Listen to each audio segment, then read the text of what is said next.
Good evening, ladies and gentlemen. Welcome to Talking Pop Culture with Jake D.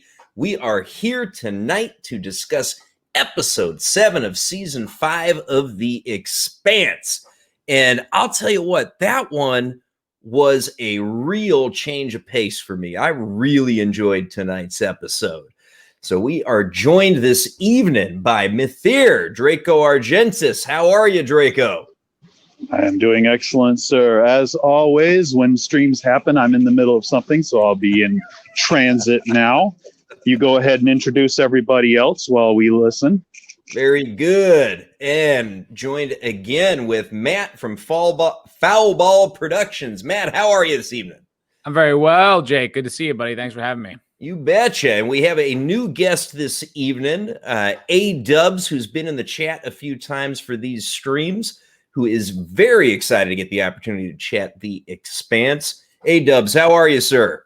Hey, thanks for having me. I am super excited. And I must say that I was not as excited before I joined the podcast. I was just watching it and looking at my phone most of the time, the first probably 3 or 4 seasons. Now it's like a book club. I need to learn that and remember every detail of what happened so we could discuss it. There you go. All right, Welcome to the panel.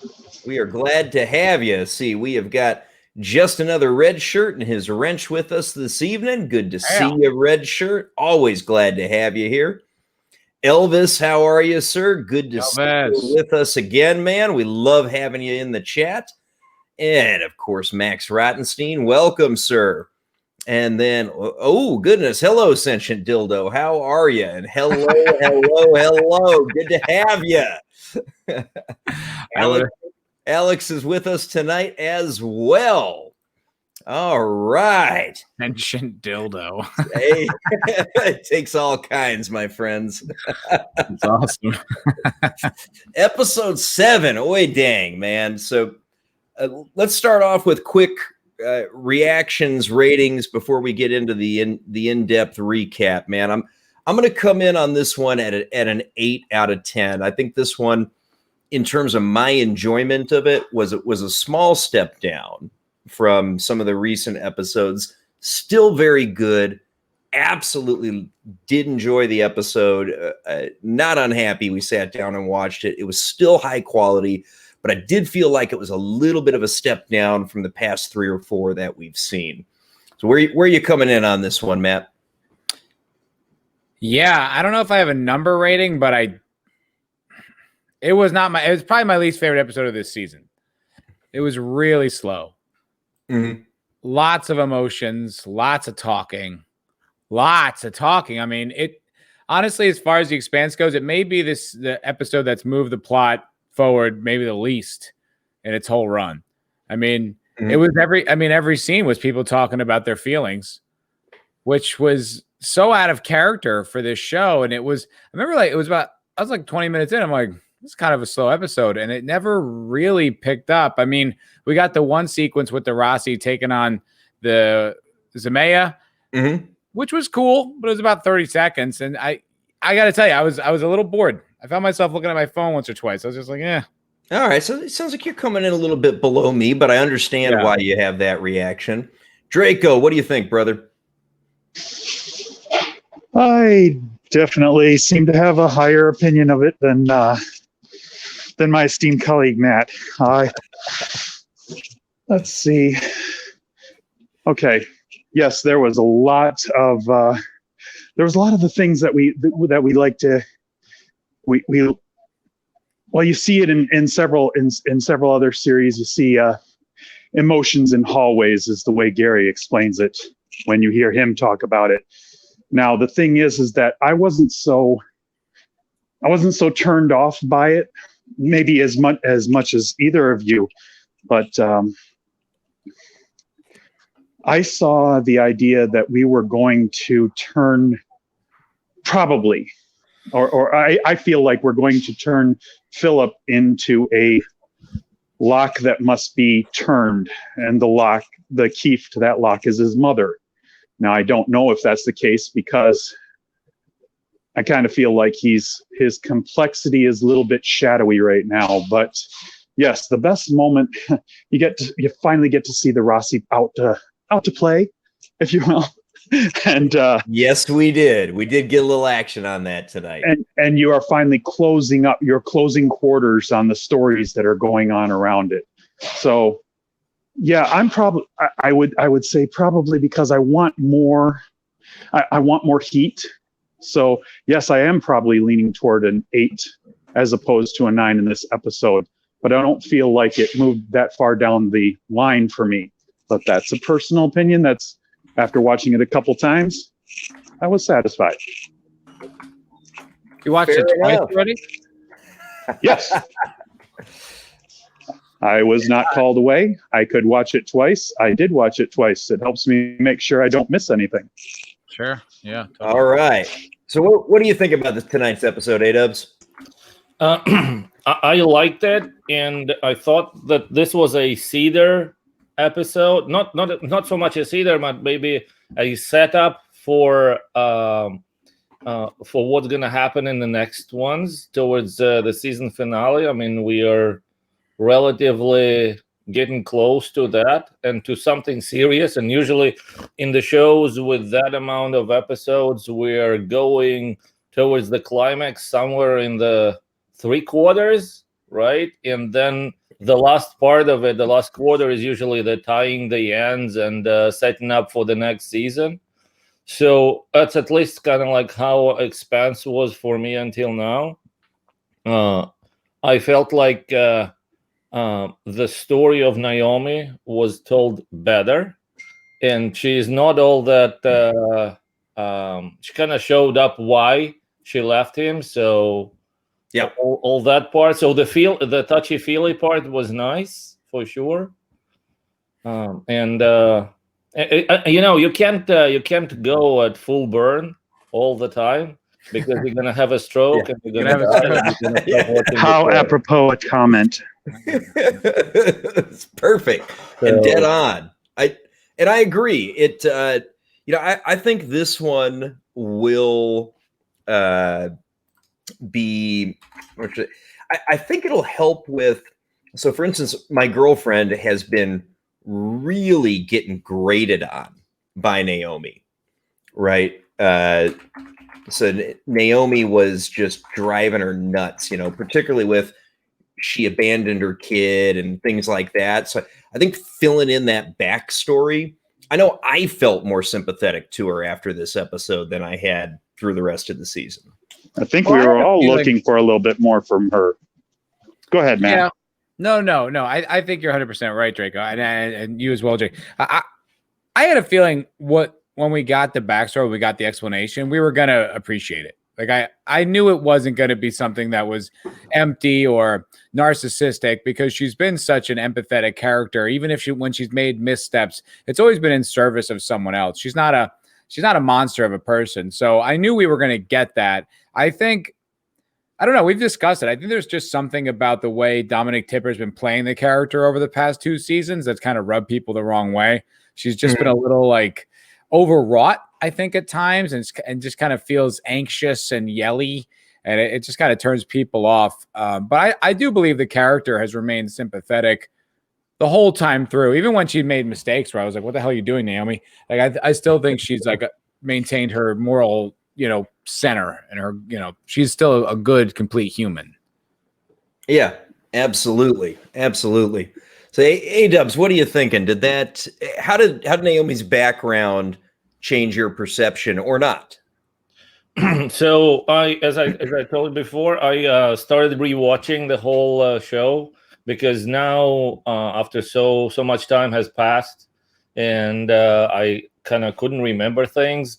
I also started listening to the audio version of the Leviathan Awakes. Cool. And I just finished it, and I just started Caliban War, and I must say that it does show really, really well. I mean, it's almost verbatim. There are just a few things that are changed, and Naomi is a little bit different person in the show than she is in the books, at least the way that she is directed versus she is written. But she got. I mean, that time when the end of the first season, the end of the first book, where they end for the first time, they separate ways. They go separate ways, and she shows a little bit of a different direction that she is.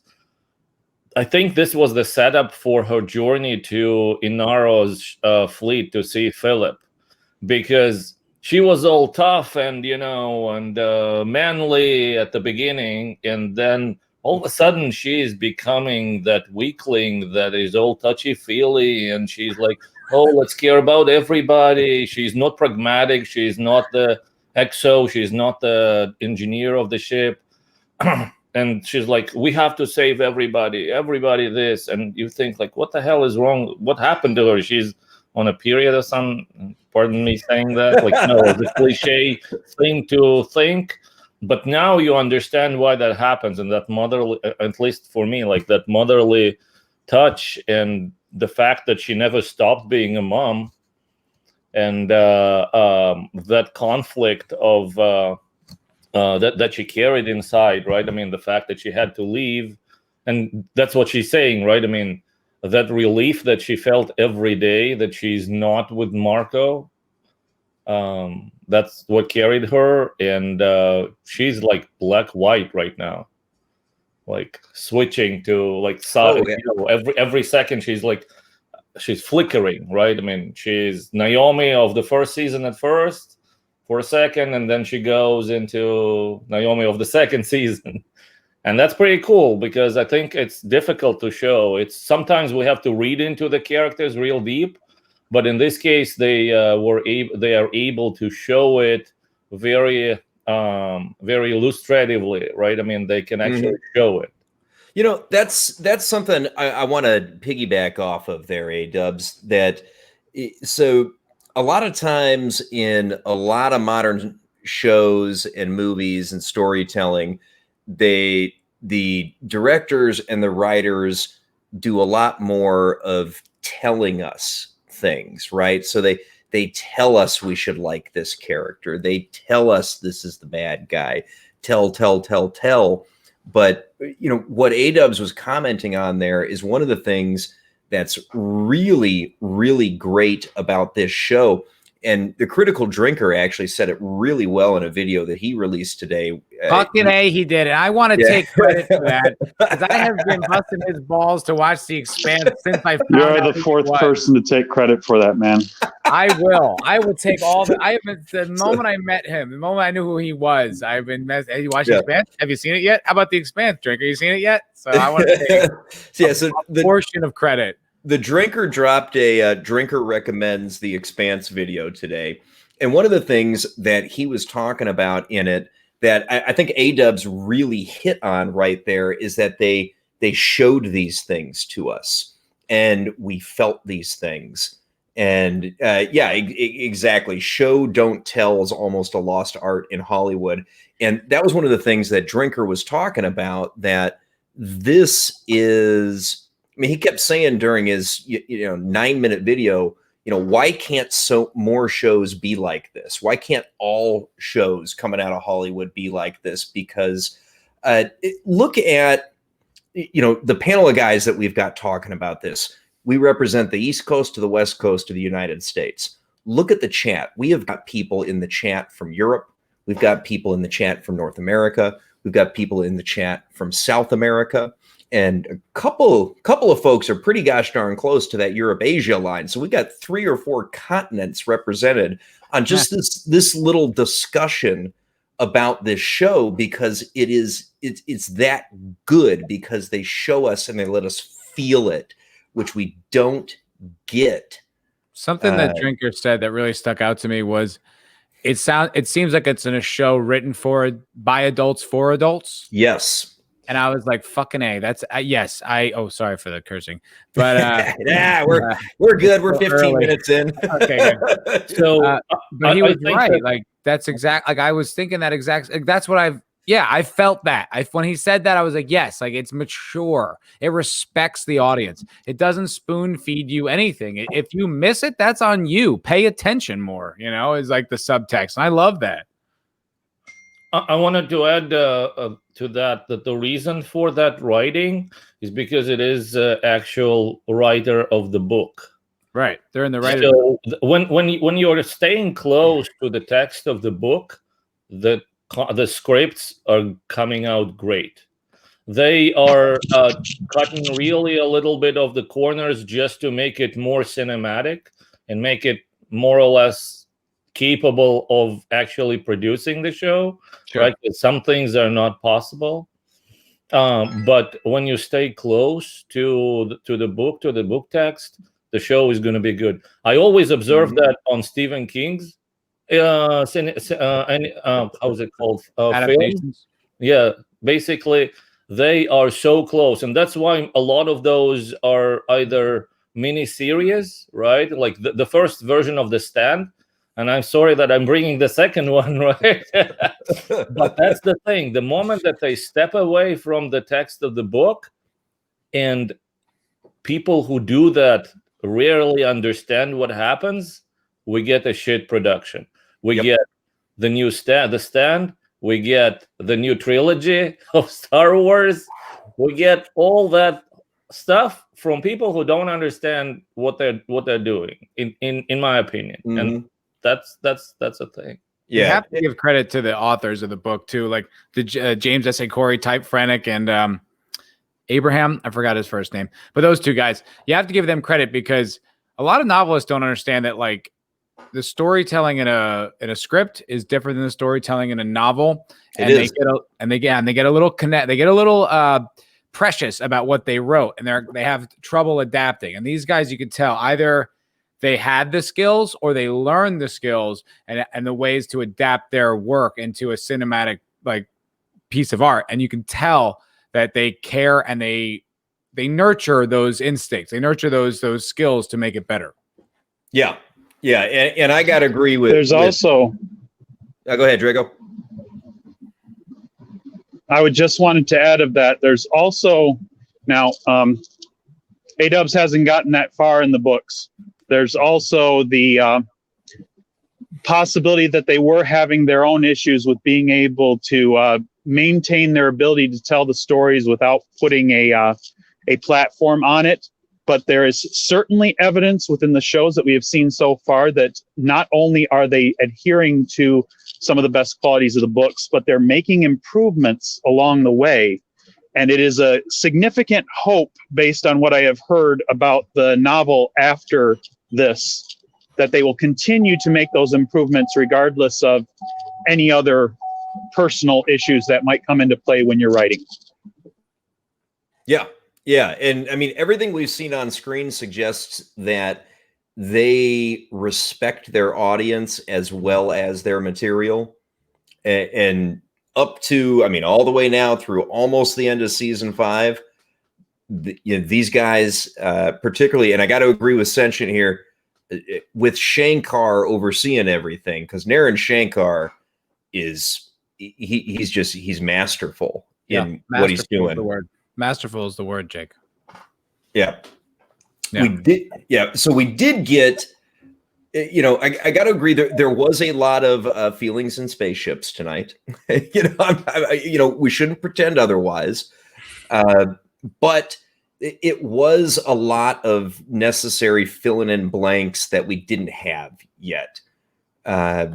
So finding out a lot more about the relationship between Sin and Naomi, and learning that Sin helped hide Philip from her, and that she actually was trying to find the kid, and it wasn't that she abandoned him, it was that Marco took him from her.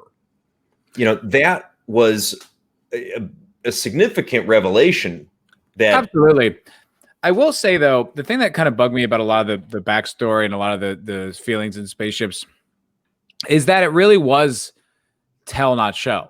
Because normally what this show does so excellently is it will reveal backstory and reveal character in service of the plot moving forward. And unfortunately, in this episode, I feel like we got a lot of backstory without the current story moving.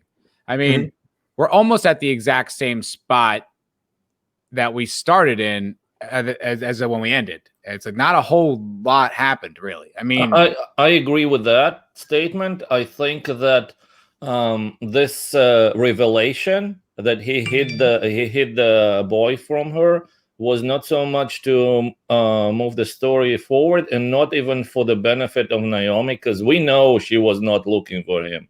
She was all the time on the freaking Rocinante and running away and shooting stars and giving proto-molecule to Fred Johnson and all those things. But I think it gives us the ability to actually see that the character better of that guy, of the big guy, who looks like a complete lunatic, or I would say schizophrenic or bipolar disorder guy, who on one hand is very nice to her, is completely immune to being hit, and kind of like he's a little bit on the slow side, so he might be on the range a little bit, right? Possible. Of Asperger disorder, because he is like Sloth in Goonies, right? Remember that deformed guy, the big dude who was nice inside but looked and did stupid and bad things?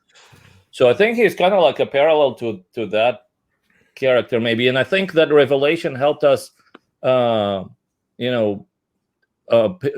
us understand how he was painted as being, on one hand, a good person inside, but under complete control of Marco. And I think that also kind of shows us who Marco is and was. What did he do to Naomi? What he did to Philip?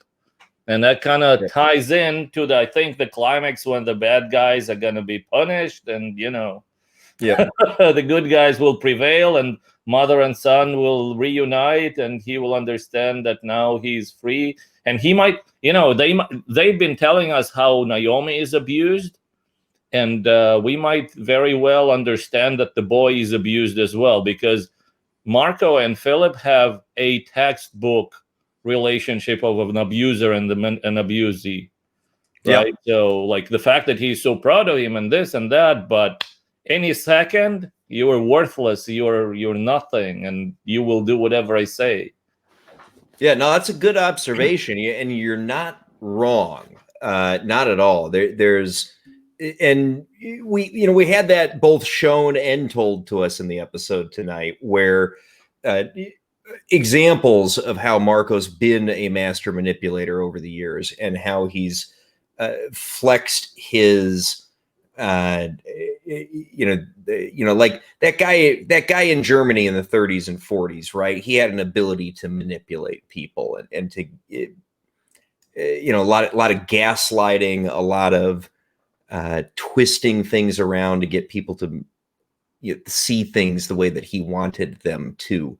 And we definitely saw a lot of examples of that from Marco in this episode. I do want to get to, because we haven't touched on it yet, but Alex and Bobby getting in contact with Holden and Bull on the Rossi. So, Draco, can you run down real quick what happened in that portion of the episode? Well, that was simply a mechanical portion, because eventually you did need to have them getting back with them. One of the important things about this was that Alex and Bobby had found out about Marco's Navy, where it was coming from, who was supplying it. But the thing is that Holden was not aware of it. So the Rossi is going out on this little trip to hunt down the Zemea. But the thing is that he also didn't know that Naomi, who had gone off looking for her son, well, her son is definitely with Marco. Not only is he with Marco, but they're all together. Now Naomi is held, which you find out in the previous episode, and her ship is there, amongst other things. So he knows the ship is there. This is going to set up the use of the ship as bait, except for the very end of the episode, how that will eventually play out. Yeah, we definitely have to get to there. I wanted to say about that there was a parallel to that Zemea flight and trying to catch it. It was pretty much the same as Anderson Dawes did that to Fred Johnson in the previous previous season, right? When he just basically said, "Hey, my ship is going this way. I'm going that way," and everybody and all of them are tactics, including Fred Johnson, who got killed. And there are no strategic people besides Avasarala and the Martians, right? So of course they go after that stupid Zmia. And by the way, Zmia means serpent in Russian. So hey, Oh, contribute a little bit.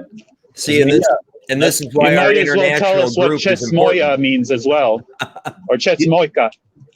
That I don't even know. Oh, you mean Naomi's ship? Yes.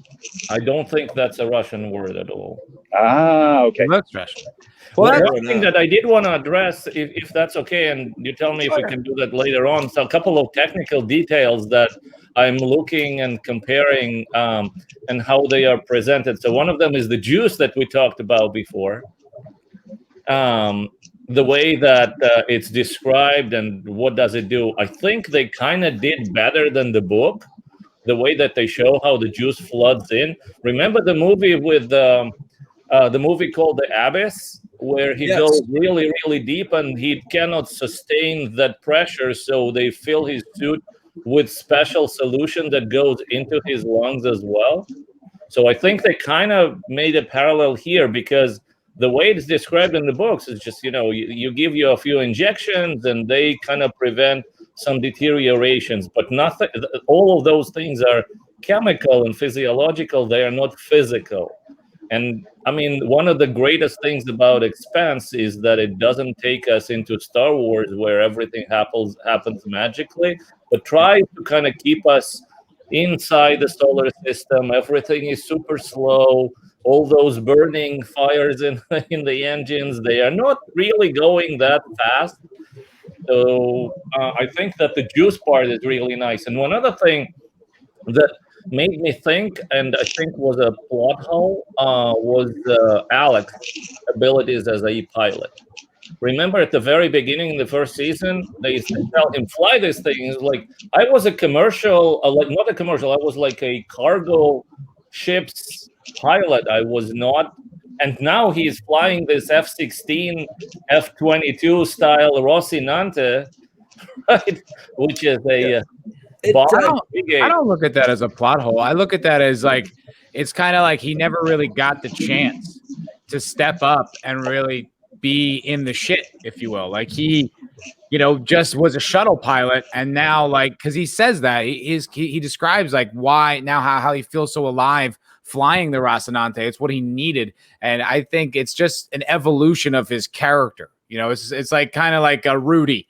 Like the football story. Like he could have been a great player, never really got the shot. So I think it's kind of like Alex. Like this is just his chance to be a fighter pilot, if you will, to fly an F-16, because now he's got the opportunity and never did before. Well, the other thing that that we saw and watched, and they showed us again, going back to that topic, was when he first stepped in to pilot the Rocinante. I mean, he was nervous as hell, and he banged that thing all over the place, right? Yeah. And he was, yes, he was able to pilot it, but he was clearly not great at it. And over the course of the seasons, you see Alex studying his ass off. I remember there was a scene where he is sitting up there in the pilot's chair, and he's going through sims of battles. And he over again, to the point where Holden even like asks him what the hell he's doing. And he's preparing in the attack for the stealth craft when they're going in to take that one. And then afterward, he studies it even further. And there's a whole plot point over the first season where he's going like, it's almost like people had told him in the past that he was not good enough to pilot these military ships. And that's what relegated him down to freighter craft. And now he's like, at one point in the series, I could not point directly to it. He goes, he says, see how I did that, or something. He's elated in the fact that he would have showed them if he could actually show them. Hell yeah. Yes. I mean, I think they showed. I think that's really just an arc and a development piece for him, because I mean, now the dude's a hot rod pilot, but he wasn't when he first sat in that chair. No, and that's just character evolution. But one thing I did want to talk about when they were going back and forth with Holden and Alex and Bobby, I really thought that there was them. They were kind of padding the runtime, I felt, because each message revealed like a little bit of what was going on. But logically, I feel like they would have revealed all the information in one message, because it wasn't like it wasn't like but it wasn't like it was the type of information that could have like they were doing to be safe, like, oh, if this falls in the wrong hands, I can't say it. They just revealed it message over message. And I'm just like, why would you not explain what was going on in the first message? Like, and I'm not mad at it. I'm just saying, like, it just felt like a lot of this episode was really dragging its feet to kind of stretch it out. Because also, look, you think about that. You think about the thing with the messages are being dragged out. That's just one example. But we got no Avasarala, no drummer, no Amos throughout the whole episode. We did get a brief discussion with Avasarala when Bobby was pinging the info about the ships. We got a message. We got a message back. So, but yeah, that was it. It was like 10 seconds of screen time, which sucked. What do you guys think about Avasarala not appearing at all in the first book, and she is pretty much from day one in the show? I think it's a brilliant adaptation. I think it's smart because she does become such a prominent character later, and it's an interesting way to kind of weave her in and kind of show what was happening with her when we didn't know about her in the book. I think that's a smart adaptation myself. I believed that now, this is my opinion, of course, and we're going to have disagreements because we have different opinions. As much as I feel for you saying that, Matt, that you felt the idea of padding out the runtime, the thing is that to me, that message back and forth, each message that is received makes the receivers realize something, and they send message, and then the message is received on the other side. I actually saw that as it pointed to the reality of what they're doing, regardless of the fact that they're communicating in, quote, real time. The real time is they receive a message. Bobby and Alex don't know what's going on with the Rocinante. They haven't been updated on it. They give a message and they say, we got a whole lot of information to give you. They probably want to keep it on the QT. So the thing is that Holden messages them back. They both realize after the first message and the second message that they're really close together in Q time, because the actual time of the message was sent was part of the message. So they know that they're actually close in the solar system. Why are they there? And on the opposite side, Alex realizes, yeah, they're actually close. What's going on that side? Then you get two more messages. Draco, I think it's defensible.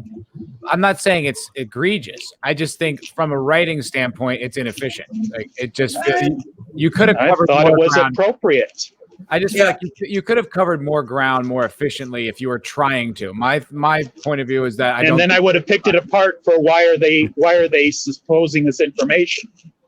I'm more with Draco on this one, Matt, from the sense that the realization that they're close enough that they can almost have a real-time conversation.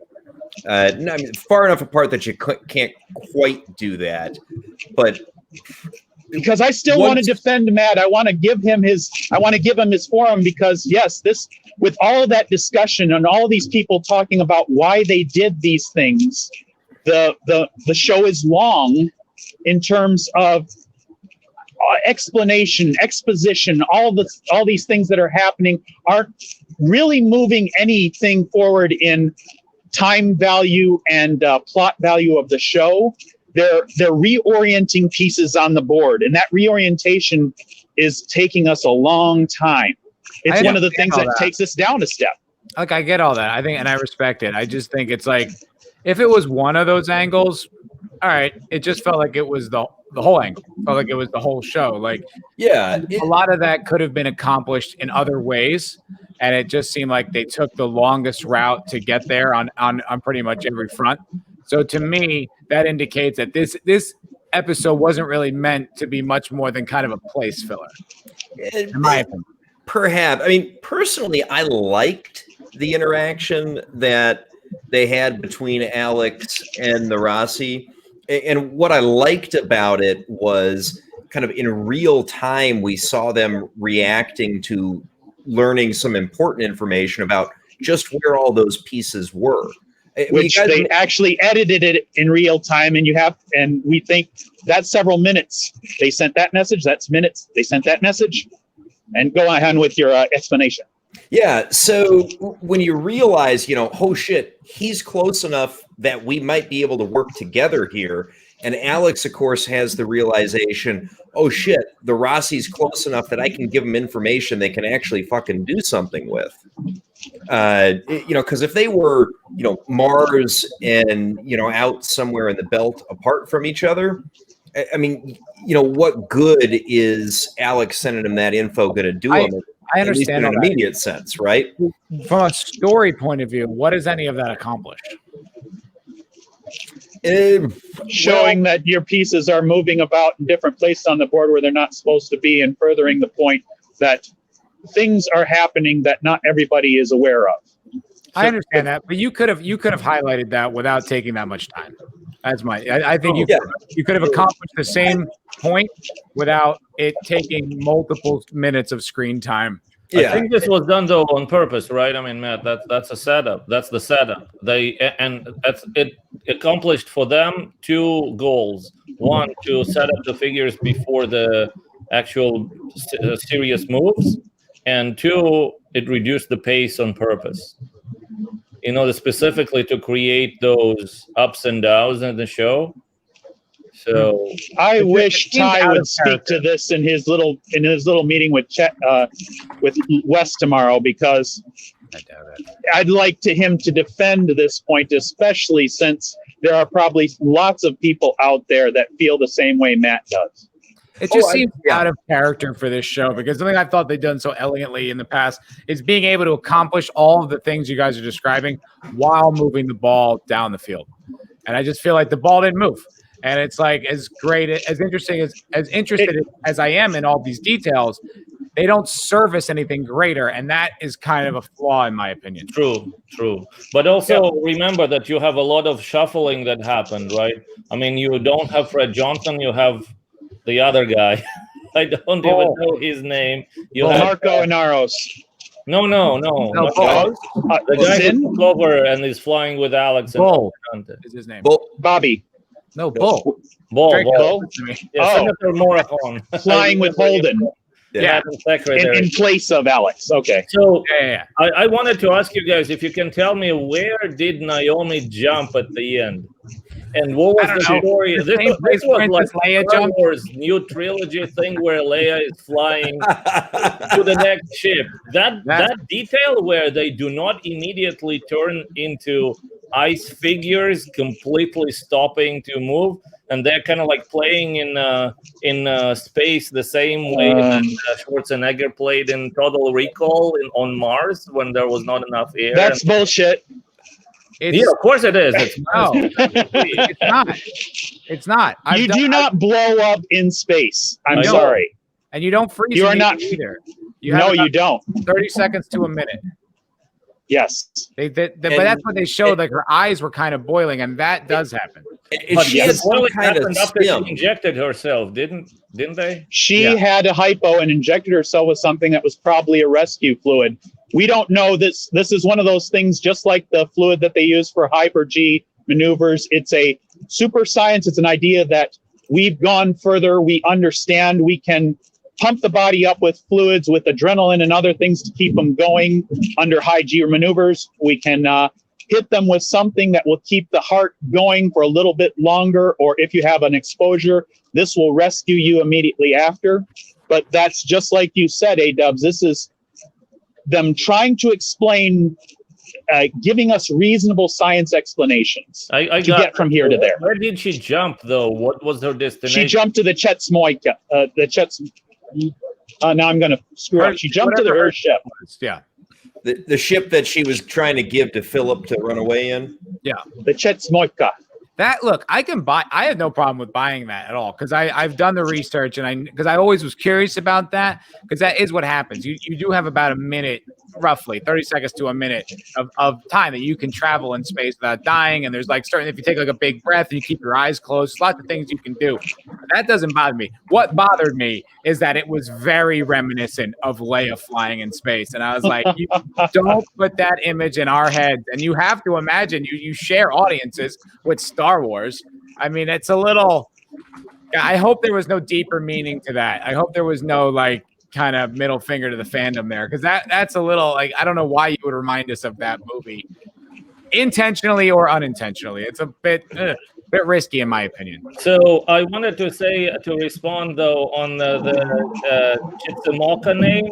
So that's not Russian, that's Native American, and that's a name of a Native American chief who resided in the city which became Port Townsend, Washington. That is not typical. I wonder what when you looked that up, was that, did it say the language that it was from specifically? No, I'm reading this on Wikipedia. Oh, Chicxulub, I'll tell you, that's jeez, where is that? Port Townsend, Washington. So that's Washington State. What kind of Native Americans live there? Okay. I'm not sure. Yeah, I live in a state that has a lot of reference to Indian names, so yeah, we all do. I mean, I'm with Sentient on this one, honestly. I mean, I get why you guys were reminded of Mary Poppins Leia. Don't get me wrong. I mean, I get it. It didn't pop to my head until you guys said it, and the main reason it didn't is because she stepped into that airlock, and of course, Sin thought she was going to be committing suicide, like he stopped her from doing one other time before in her life that we learned about in this episode.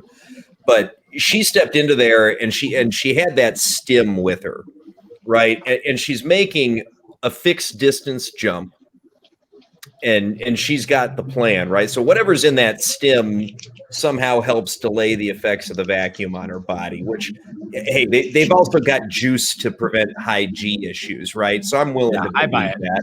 Yeah. It's 200 years in the future. Yeah, okay. I like that you call it steam. Yeah.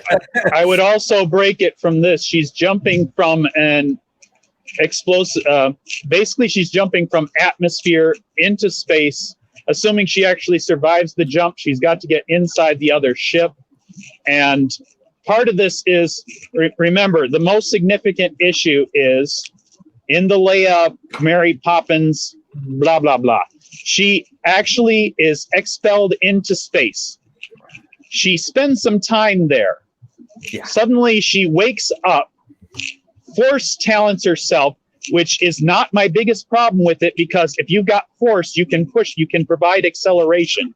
But she forces herself, Mary Poppins herself, across the space after she's been exposed, after she is already experiencing vacuum decompression and all of that stuff, and makes it back okay. Right. It's not like a comparison. I don't think anyone. But it's a reminder. It's reminiscent. I think it's That's all. And speaking of Leia, I mean, in the Legends, she is a Jedi. She is trained, and we definitely read a lot in the Legends, which is not in the canon, all about the Jedi. They had to retcon that in the Ruse of Skywalker that she was actually trained.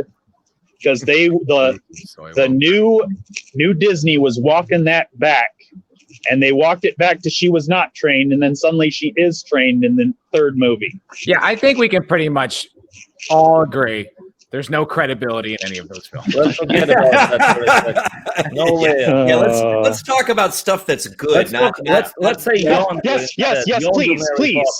We'll do that. Here's a subject I wanted to raise. And it was something that we've talked about in previous streams, and something I was observing. Because I think when the show first started, I mentioned that like Philip's journey, right? He's bad, and it looks like he might go good. And the traditional hero's journey arc, or whatever, any kind of story arc, would be you start good, you end, or you start bad, you end good. You know, it's a pretty straight line. And I said it would be interesting if Philip didn't make a predictable journey, didn't make a predictable arc, and it looked like all the pieces were moving him there, and then all of a sudden he smacks his mom. Philip. I'm kind of honestly like just from like a creative storytelling angle, I would really like it if Philip like doesn't get super good by the end. I would But kind of so this is though. I mean, remember he is now 21. She left him when he was a baby. So this looked like a textbook divorced family where father and mother are fighting over a kid. She's pulling him, he is pulling him, and then they're fighting over who is pulling who and poisoning the well for each other. That is super textbook. And the fact that at first hugs mom and then he smacks her because he's more under influence of his dad. He is young and weak-minded from that perspective. That's one of the things about these kids. I mean, you observe that also in the first part of Death World, right, where the kids are all raised as children soldiers and they're completely unbalanced. They don't know how to deal with their emotions. They don't know anything besides how to fight really well. And they're all pretty cool ninjas, but when they're home and they don't need to fight, they get PTSD. They get like soldiers that are coming back from, Vietnam and do not get any psychological preparation or service after that. So it's the same kind of story here. He doesn't know what to do, so he wants to look tough. And it very well may be the story of Marco, who is a sociopath for sure. Yeah.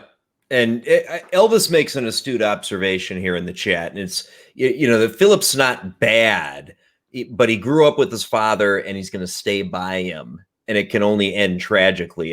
And I don't disagree with that. And Matt, I like your take on it, that it would be better for him to have more of a tragic path than a redemption arc. It'd just be refreshing. It'd be different because we've already seen, the spawn of someone evil, like have that arc of going from like kind of being malicious to good in Clarissa. We already saw that like 2 seasons ago. So for me, it would just be refreshing and different if they took a different route, something less predictable. Not to say that it isn't interesting or it doesn't work. It would just be interesting for me to be like, oh shit, that's not what I expected to happen. Yeah. And, and his follow-up to that, though, I'm with him on this too. It would be weak almost to give him a redemptive arc as opposed to go with the tragic arc. I would be really happy if Philip and Marco are gone real quick. And, there's like a short episode where he's like, it's too late for me, my son. And they all die in fiery explosion and we can continue with the crew of Rocinante. Haven't read further. I would definitely be happy if that happened because they are really, detesting me. Detesting. Yeah, he's definitely a very friendly mass murderer. You're you're not wrong. No, actually, Marco is more sympathetic than Philip.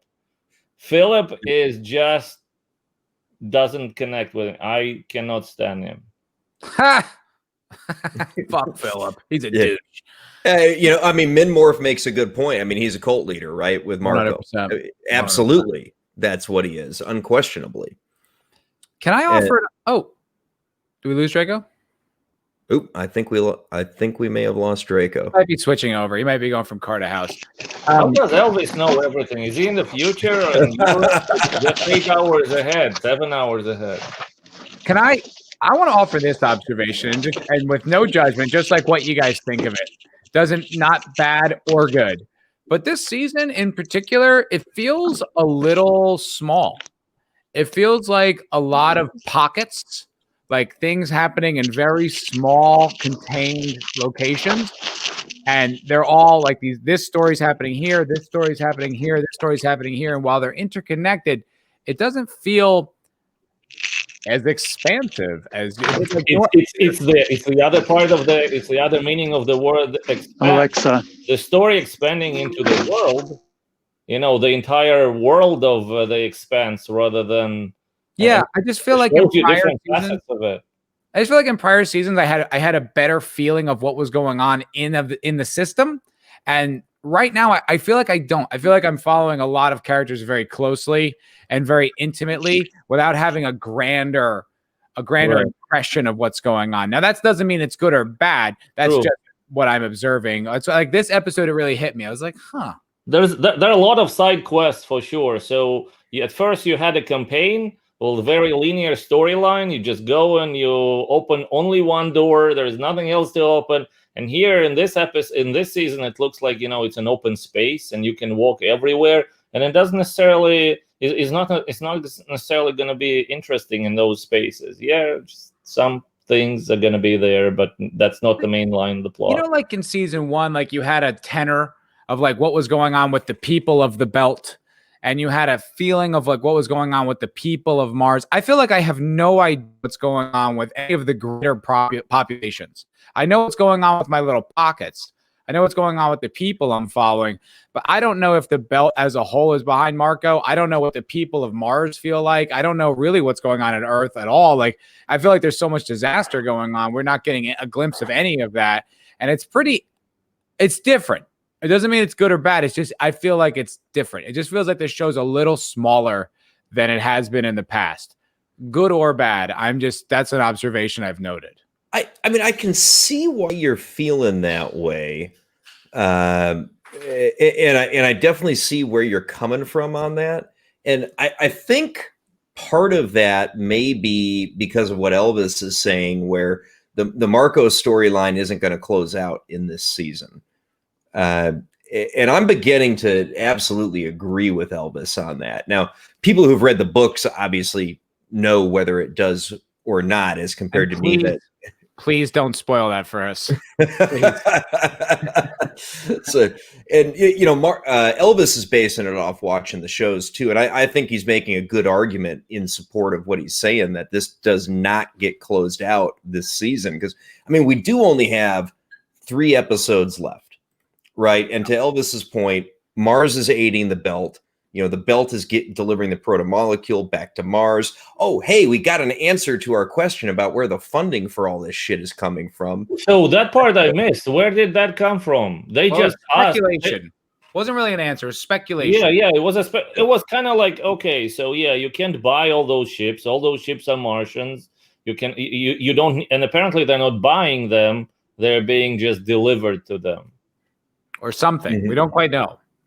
Yeah, and we know obviously that it's got to be coming from high up in the Martian government. That was one of the things that we talked about, because that's the only way that you're going to get that kind of gear, right? Because I mean, it's not just power suits or guns. I mean, it's big warships. Yeah. Mm-hmm.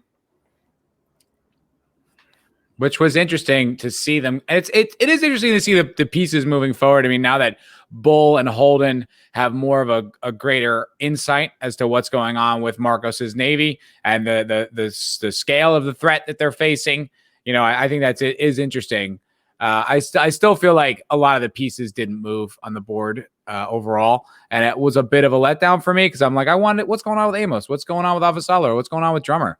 Frankly, I'm very, very excited, and I'm hoping it's going to happen, that we will see the things that brought the proto-molecule. I want to see the builders. I want to see those celestial beings. I want to see Shadows and Warlands, and I want to see the first beings. I want to see all that stuff. So yeah, it's cool to see that little touchy-feely and Epstein Drive and the rest of that. He just wants it all. Shadows and Vorlands. Did I just hear Babylon 5 reference? Yes. I want to see that. You did say talk about good things, man. Draco, what mic are you using, dude? Is that like that really, like, is that the Joe Rogan mic? Yes. It is a mic made of Joe Rogan. Fancy. That's some high-end stuff right there for a guy who, quote, doesn't have a channel. I mean, I could run around the corner and go ask Joe if you stole his shit. He does live only a few miles from me now, so I just don't make any money at it. Anyone else? Anything else stand out in this episode that's remarkable? I mean, you're fair to point out that it was only speculation that the proto-molecule is being used to pay for all these ships and everything, right? But something that's been bugging me with the way that Marco was observing the Rossi planning to hit the Zemea, wasn't he? Or was it? Am I? Yeah, no. He there was an intercept course that he observed. Yeah. So was the proto molecule really still on the Zemea? Might not be. 'Cause We we have didn't- no proof. Yeah, we I didn't. mean, exactly like with Anderson Dawes, right? When he stole the scientist, same idea. I mean, if the proto molecule was destroyed on the Zemea like it was at the end of the episode, like that kind of kills a lot of the tension. So I'd be pretty surprised if that was the case. Yeah. There's always more. Yeah, but who has it?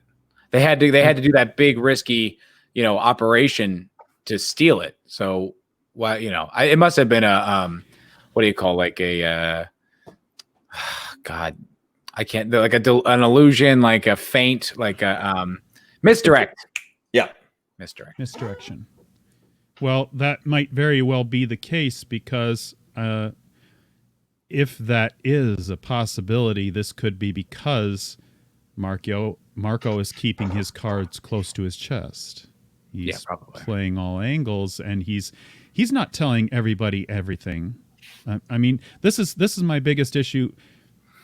This is my biggest statement about this episode, and it wasn't necessarily a good thing about the episode, but Marco got to play on all levels of his controlling personality. And the thing is that you still haven't seen him play all of his cards, or you still haven't seen him control all the things he has control over. You could see him playing Naomi, you could see him playing his controlling Sin, you could see him controlling Philip, and all of this stuff. And you get more information about what's going on when he's studying all these pieces.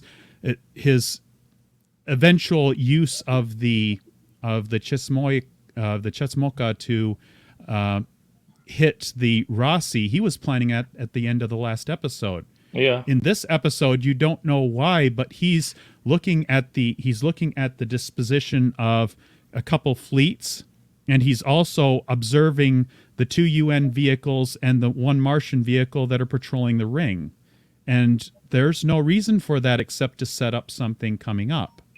One other thing may be that the proto-molecule sample that was collected from Fred Johnson's Tycho station was actually payment to Mars for the ships and all the supplies, because they lost their stuff on Io, right? In season 3. Mhm. It's possible, but you have to possible. remember that Marco's only leverage is the proto molecule. Because if he doesn't have that, then Earth or Mars could wipe him out. I mean, now he has a fleet, and he has a fleet, but it doesn't match the UN fleet. no, that's true. Well, So I mean, the tech is better, but it's certainly not the size. and that's always been Earth's advantage is size over technology And numbers. and no, exactly, yeah. So I don't know. I mean, I would be surprised if Marcos didn't have the proto molecule. I don't know. I think there's a lot to wonder here because we didn't get that much. That's true. And a funny thing that I watched the episode 7 of season 5, and I had some time before this show of ours, and I was rewatching the season 3, and it took me like 15 minutes when we were in the show to remember even what the episode was about. Nice. The season 3 episode 6 can completely wipe everything down for me when Oh, you like went back? Yeah, I started rewatching it because I started reading the book, and I couldn't even remember what was happening there before season 5 started. I actually have some gaps when it comes to like some of the finer details of the end of season 3 and a lot in season 4. Like I forgot they had the railgun. So I have to go back myself and revisit those episodes. I'm probably going to do it on the channel, but that's something about this show that is just so remarkable is how layered it is and how complex it is. I mean, I've seen season 1, I don't know how many times now, probably approaching 10. And even like probably on like my 5th rewatch, I was like, wait, what happens with her? And who is, oh, okay. Right. Like it's still like, it's not all crystal clear in my brain because it's so dense. And that's its strength. That's what's so good about it. Complexity of the narrative, a good narrative, a narrative that draws you in and keeps you there. Here. I mean, it matters, right? At the end of the day, it matters. If you can keep our attention, you can keep us interested, and I mean, what a concept! Don't insult your audience. I know. I mean, I don't know why that's a foreign concept in Hollywood for the most part. It's amazing too, because if you were to follow any of the creators on like Twitter, like they're pretty woke. Like they have like the politics that everyone else now has. And I think it's a testament to what talented craftsmen they are, that they really don't weave it. They don't put it in their story. It's not part of what they do. I mean, there's currents of it, but it's done in the right way. Yeah. It's They're also leavened by the, creation of a motion picture or a television production is the creation of not just two authors that authored the book. It's also the showrunner, Naren Shankar. It's also all of the other producers, at least the executive producers who have constructive criticism in the production, and all of the set designers and all of the everybody who adds to the world. Yeah. It's team. a much more complex thing. The team cares about what they're I'm putting thinking out. there, and Ty and Dan are working with that team. Like you mentioned earlier in the stream, Matt, instead of treating this like their precious baby, they're opening it up and everybody is getting to speak to the finished product. Yeah. Which is, I mean, such a strength to their character as artists, as craftsmen, because I so many authors, they get too precious with their words. And I understand what that feels like. You don't want people, I've had it happen to me. I've made short films where like the director just took out the heart of it. I'm like, no, that's the whole heart. And it's like, it breaks your heart when you make something and people mess it up. So it's like, it's a testament to their strength as artists to take on this journey and to be willing to allow other people to have so much input. And whomever, whether it's the studio that did it or if it's Naren Shankar or whomever from the top down, but they seem to have put all the right people in the right places to make this show work. And it's very lucky. And it was something that like you point out earlier, what Drinker said in his stream or his video is just why can't more shows be like this? It's crazy that this is like a rarity. This is the rare bird. But yeah, I mean, it's the template in my opinion. Yeah, I mean, Chris makes a comment here, and this is sort of what I thought, that Holden said they must have missed the handoff with the Zamea because, especially with the trap, with the ship blowing itself up. I mean, I don't think that anybody believes that Marco would have let that happen if there's anything he could do about it, or still be able to try to recover the protomolecule later. So, I'm with you 100%. The protomolecule must have gotten handed off. There was two other things too. I believe that, but I don't recall that being said in the episode. But okay, it's intuition. I think that's character intuition is what he's describing. Like he's like this. I know this about Holden, so I feel like he wouldn't make that mistake. I think that's what he's getting at. Something I did want to get at, and I forgot the other line, but the two lines really stood out to me early. And it was between Naomi and Marco. Was the one line was that what she said to Marco said, Holden's everything you pretend to be. And I was like, damn. That's ooh. Well, yeah. Well, he had a few stinging comments to send back at her, but that was a perfect that was the perfect sting at him. And it was he just had to slap her back by I don't think I can remember both of them. The second one when he was saying, I didn't kill you because I didn't want that didn't Philip make to sense. lose That you line again. didn't make any sense. What he said to her. Alex, do you even like this show? No, I'm just fucking around. I'm just kidding. Chris's comment, that's about the worst thing a woman can say to you. Yeah. It's brutal. And she said what it with you like this pretend attitude. to be. Yeah. Ooh. That's something that some of the one-liners, some of like the single lines in this season have been some of the best in this show, which is a lot to say. I want to point you back because I don't want to lose track of it. You said there were two, and you said that was number one. I can't remember it was right in that. You already lost it. No, I did. I couldn't remember it when I brought it up, but I remember when I was watching, I was like, "Oh, that was so good," and I was gonna like write it down, but I didn't. I didn't want to like break my immersion from the show and be a critic. You know what I mean? It was just such a good line. I'm actually going through the video right now, and I want to see if I can find it again because it was so sharp. It was just one of those lines that really stood out to me. Like, damn, that's a great line. Like, they've done that a lot this year, where they you could tell like. So I feel like some of these lines, because like I'm a writer too, and like some like really good lines you kind of hold on to. I feel like this season they had a lot of lines that they held on to, and they just been like unleashing them because some of the conversations have been so good. Like, whoa. I think you can name this episode "Jork Store." Jork Store Code. They're running out of you. Jork Store, Jared. Model.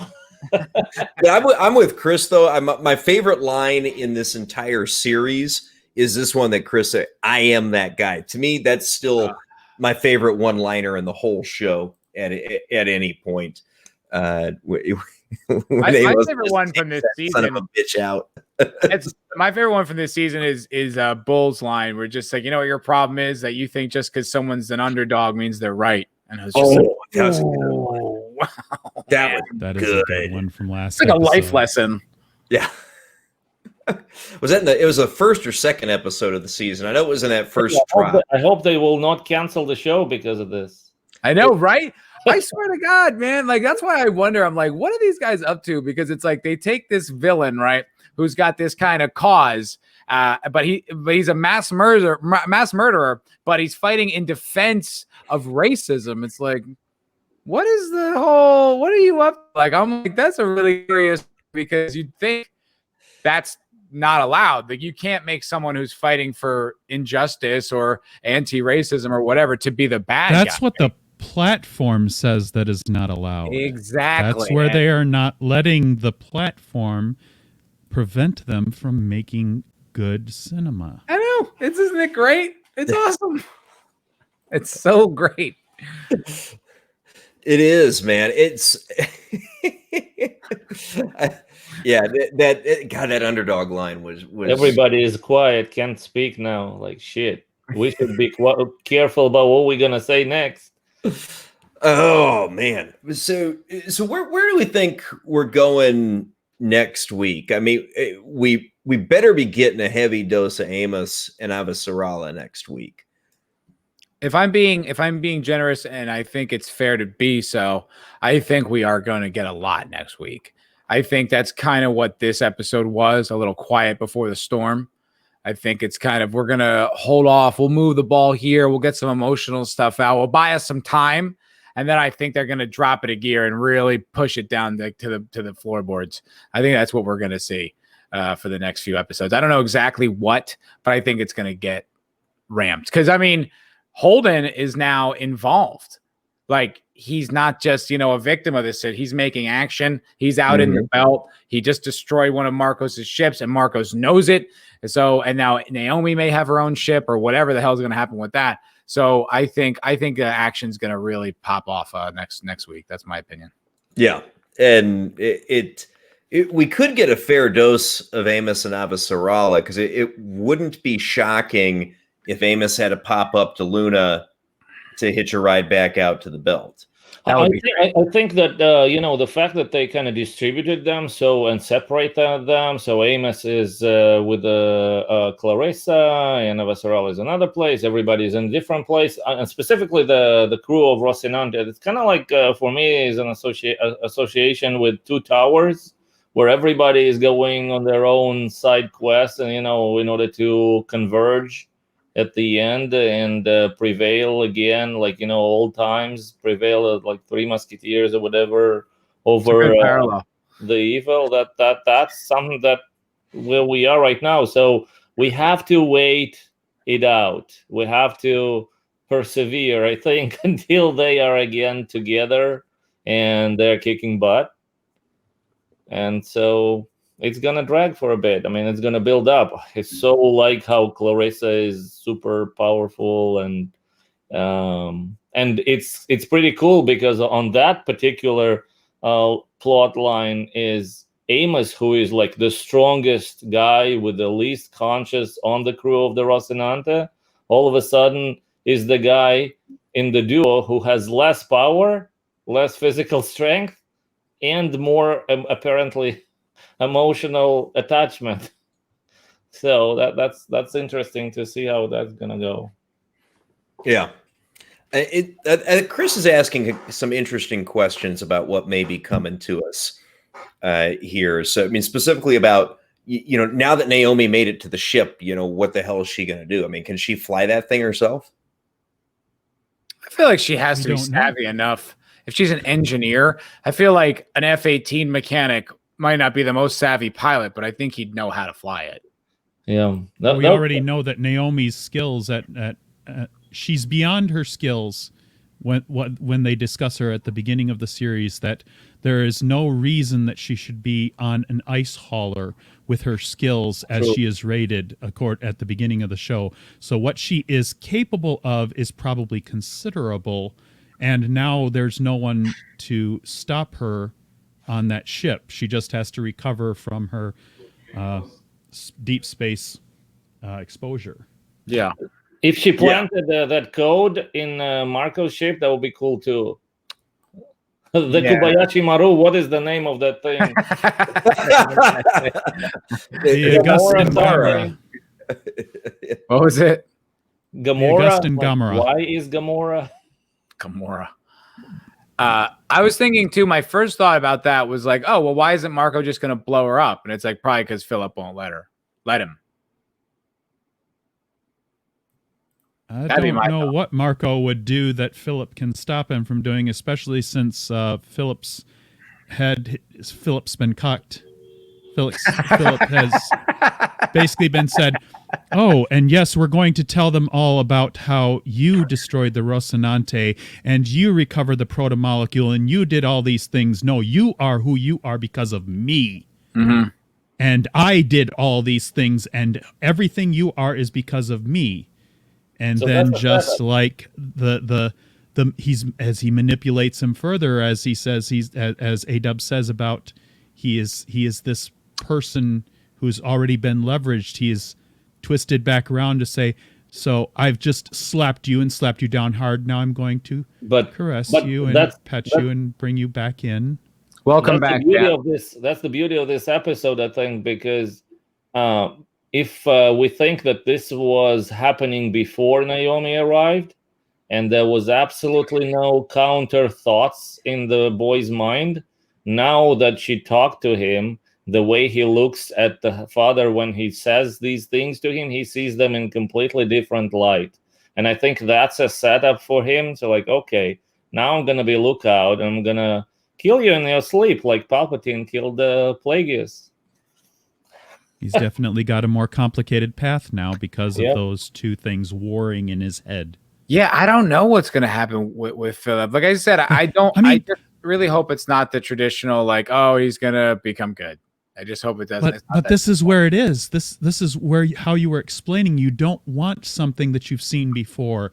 Right now, they've set up the idea. I think every one of us can say what's going on in Philip's head right now. We can't choose. We know that we know that he was there with his mother, and he was with her, and he was breaking down slightly as a 21-year-old man, but nonetheless, there is something there that you could see. The boy was coming out, and then the father is treating him. He wants to prove, and he wants to be, at the beginning of the episode, he wants his father to be proud of him, and his father is dissatisfied with him, but his father has said that he will do these things if he shows up and if he is worthy of it, because he's the one that's supposed to take this forward.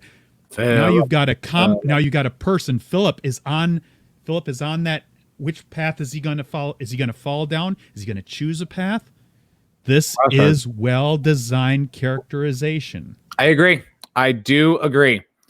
I like I say, even to my criticisms, I don't think the episode was bad. I just think it was the one that moved the ball forward the least, which is, from my point of view, long time getting there.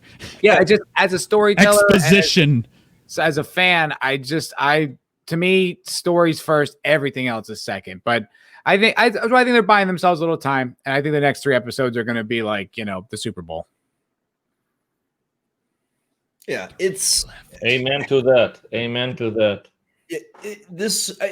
I mean, there's a reason why this one got a little lower rating out of me. Because I mean, I don't disagree with you that it was slower and that it drug on more. And we did get more of telling us than showing us in this than this particular series usually does. I didn't think it was horribly out of place or poorly done, but I see where you're coming from in the observation that as a whole, the episode was a little bit slower and felt like it dragged some in comparison to what we're used to.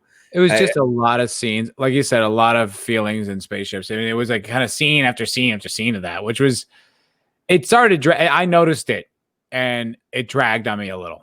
And it's just not something I'm familiar with in this show. It's not something they ever really do. Like, they have their emotional scenes, but they're usually few and far between, or they're like after a battle or before a battle. This just kind of felt like, we're all going to talk about what we feel in our backstory. It's like, oh, I kind of expect a little more out of the writers here. But I just think, because I think it's a 10 episode season, right? They got to plan it. They probably had a little bit of a time here where like, what do we do? We got to talk about some stuff right now. We just have to kind of eat it. And also, if you notice the runtime, it was shorter than most of the episodes. It was only 47 minutes, which the rest of the episodes have been closer to an hour. So I think that kind of supports my argument too. Yeah, and I was with Dan on this. Once we got to about halfway through it, I felt like it picked up a lot. But the first, especially the first 10 to 20 minutes, it was definitely slower. I mean, again, liked the episode, enjoyed it. It just wasn't the peak of excellence the past 2 or 3 have been. That's all. There you go. And it was still cool seeing the Rossi take on the that ship.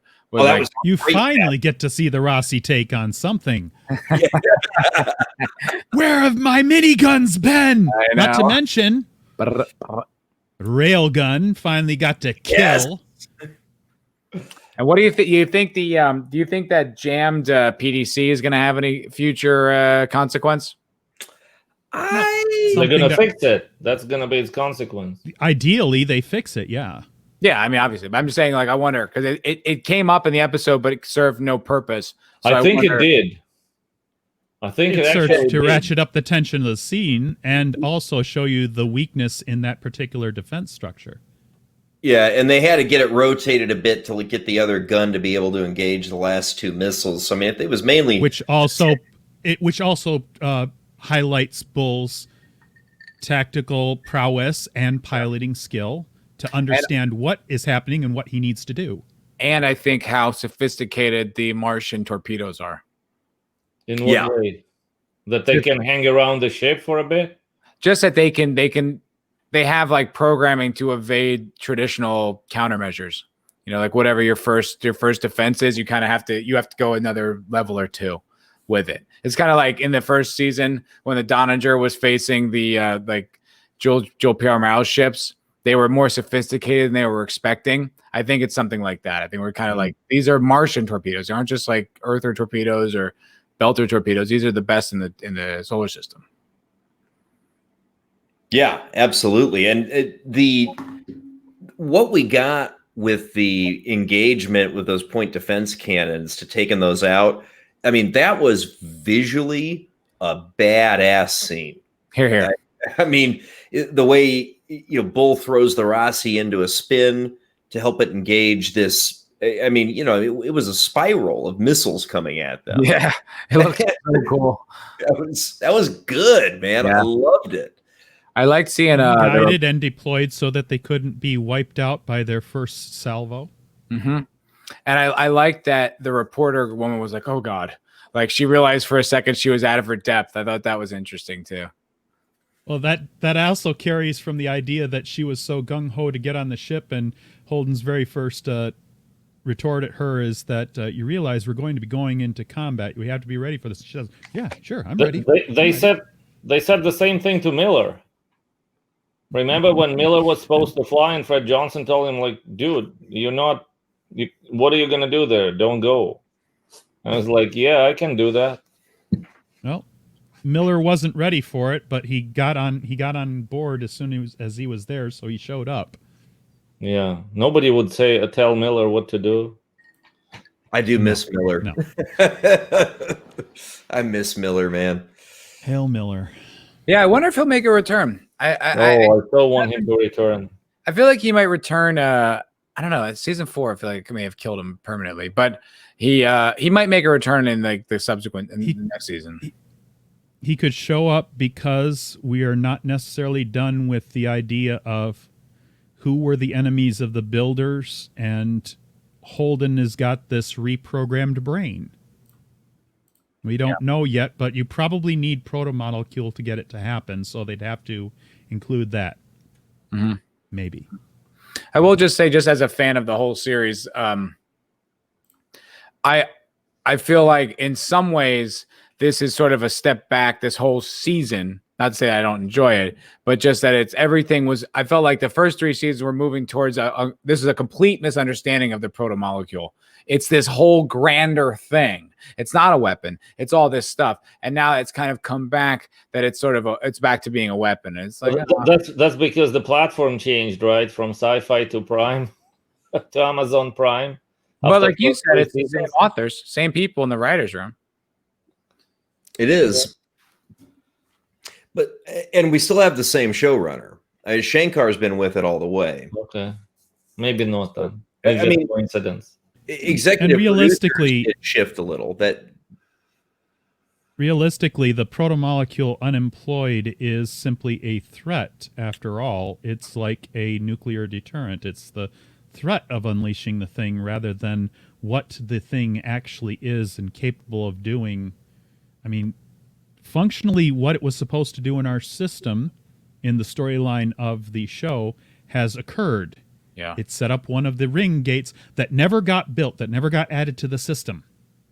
It set that up and finished it. It was allowed to complete what it was intended to do by actors in our show, by those people that got it done. Yeah. Without destroying the life that was already here, which is key to it. Key, because it was supposed to land on Earth but missed, right? Isn't that the idea? Yes. That was the idea. In the books, though, that was another interesting difference that I observed. In the books, the description of the purpose of proto-molecule was what was that in the show? I already don't remember. It's all mixed up in my head. But I remember the explanation was that it was looking for, single cell biomass to use it as just a simple construction. And then what happens when it was unleashed into the human hosts, it was improvising. And the things that were happening were not happening as they were going according to plan. So there was no plan to destroy Earth or destroy life on Earth. It was actually kind of like to elevate life from biomass into something more advanced. It's like a terraforming tool. Yes. So it's like whatever alien life form they launched it wherever they launched it to, and because it was on the other planet that from last season, like they described it had that the life evolution on that planet stopped and then took a new branch off because it stopped all the life, created proto-molecule gates or whatever those things were, and then created a new evolution. Kind of like beliefs in the human race being a fork of a different, taking into a different direction. Yeah, I think we are definitely getting into expanse theory right now because we are presuming the thoughts of not just the writers, but we are presuming the thoughts of the writers who have developed 2 different storylines now. So, I mean, it would be interesting to ask the question of them, wouldn't it, to find out what they originally intended? Has that varied now that we are developing the show? And I mean, to be specific, A-Dub, I have not read the books. I have gone into various summaries of the books to find out certain differences. But as you go into the books, you will see variations along the way as to how they decided to carry out certain things, and you'll be able to choose whether you thought they did better or worse. But it's interesting because now we're definitely angling into what did they do, what did they decide to do, why are these differences there, is that better or worse? Your opinions insert here. I think we talked about it. over. I think I wanted to bring up Dresden. One thing, if and I don't know if that's a good timing for Going it, but we back? can do it next time. Because the Oh, Dresden in the book was so much better to me. He was the smug executive and not the mad scientist. He was a guy who had a vision like Steve Jobs style, right? Who said, like, I have a vision and I don't care about anything. And this guy in the series was really kind of like tired and, John Nash style, who didn't care about anything. But we can talk about that different Maybe time. that was a little of the platform that the books were written on, because that would turn out to be a checkbox. That would be corporate man bad. Yeah, maybe. I thought about that as well. That's a good point.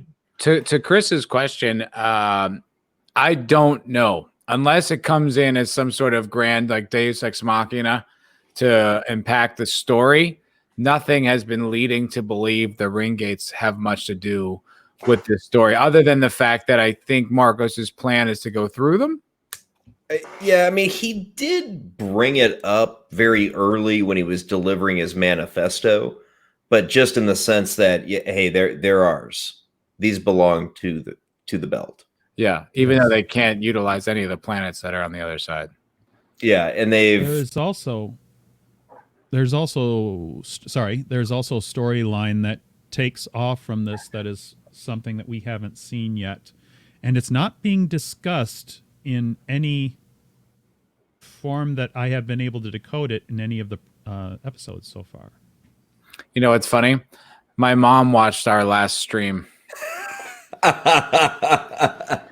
She was like, how does Mama Foulball like our little? She enjoyed it, but she didn't. She kind of, I think she didn't like, because she's not in the Phantom Menace, obviously.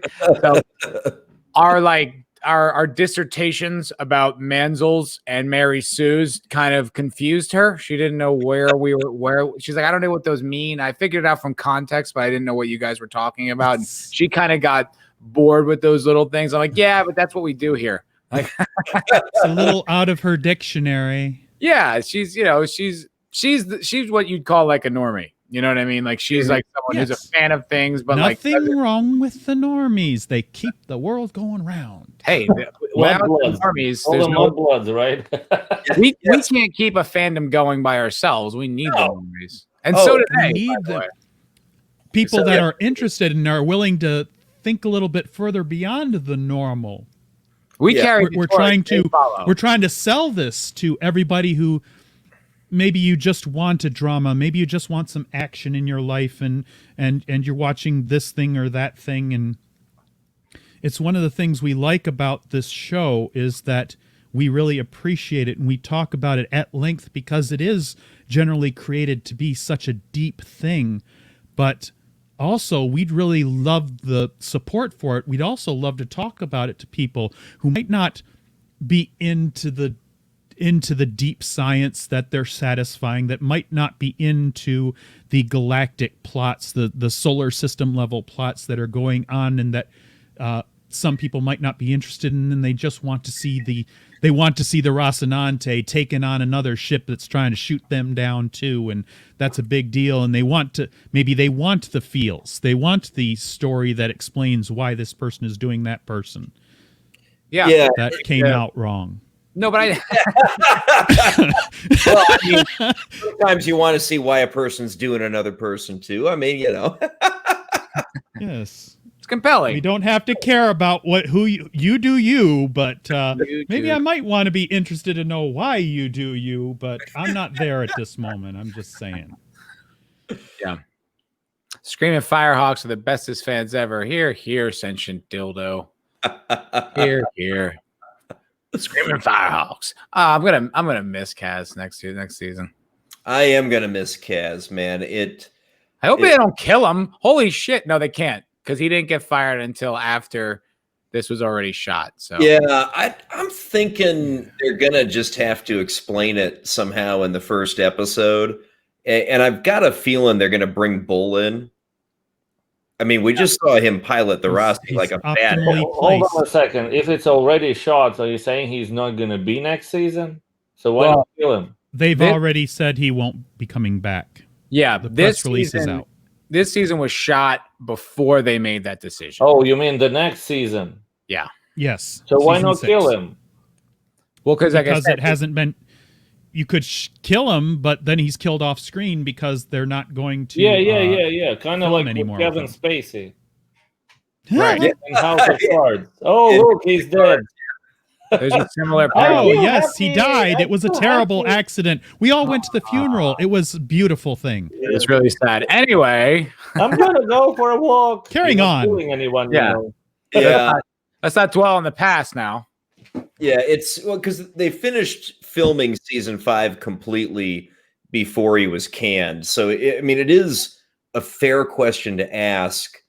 Where do you go? And with what we've seen so far of season 5, I mean, unless he dies at the end of this, I mean, to me at least, Bull seems like your obvious replacement, unless he dies in the climax of the season. Yeah, I don't know. I know that Bull, like I said, Bull was a big part of the book 3. He's kind of like Drummer is sort of an amalgam of who he is. He's not really featured in the show at all, and he's a big character in the book, which is kind of a weird thing for book fans. But it seems that Drummer filled his shoes pretty well. So maybe he'll get a more prominent role in the 6th season because of that. We'll see. Yeah. I mean, you either have to recast Alex, or you need to find a credible replacement as the pilot of the Rossi. He's gonna be like with Joey on Friends. He's gonna be Drake Remore and his evil twin brother.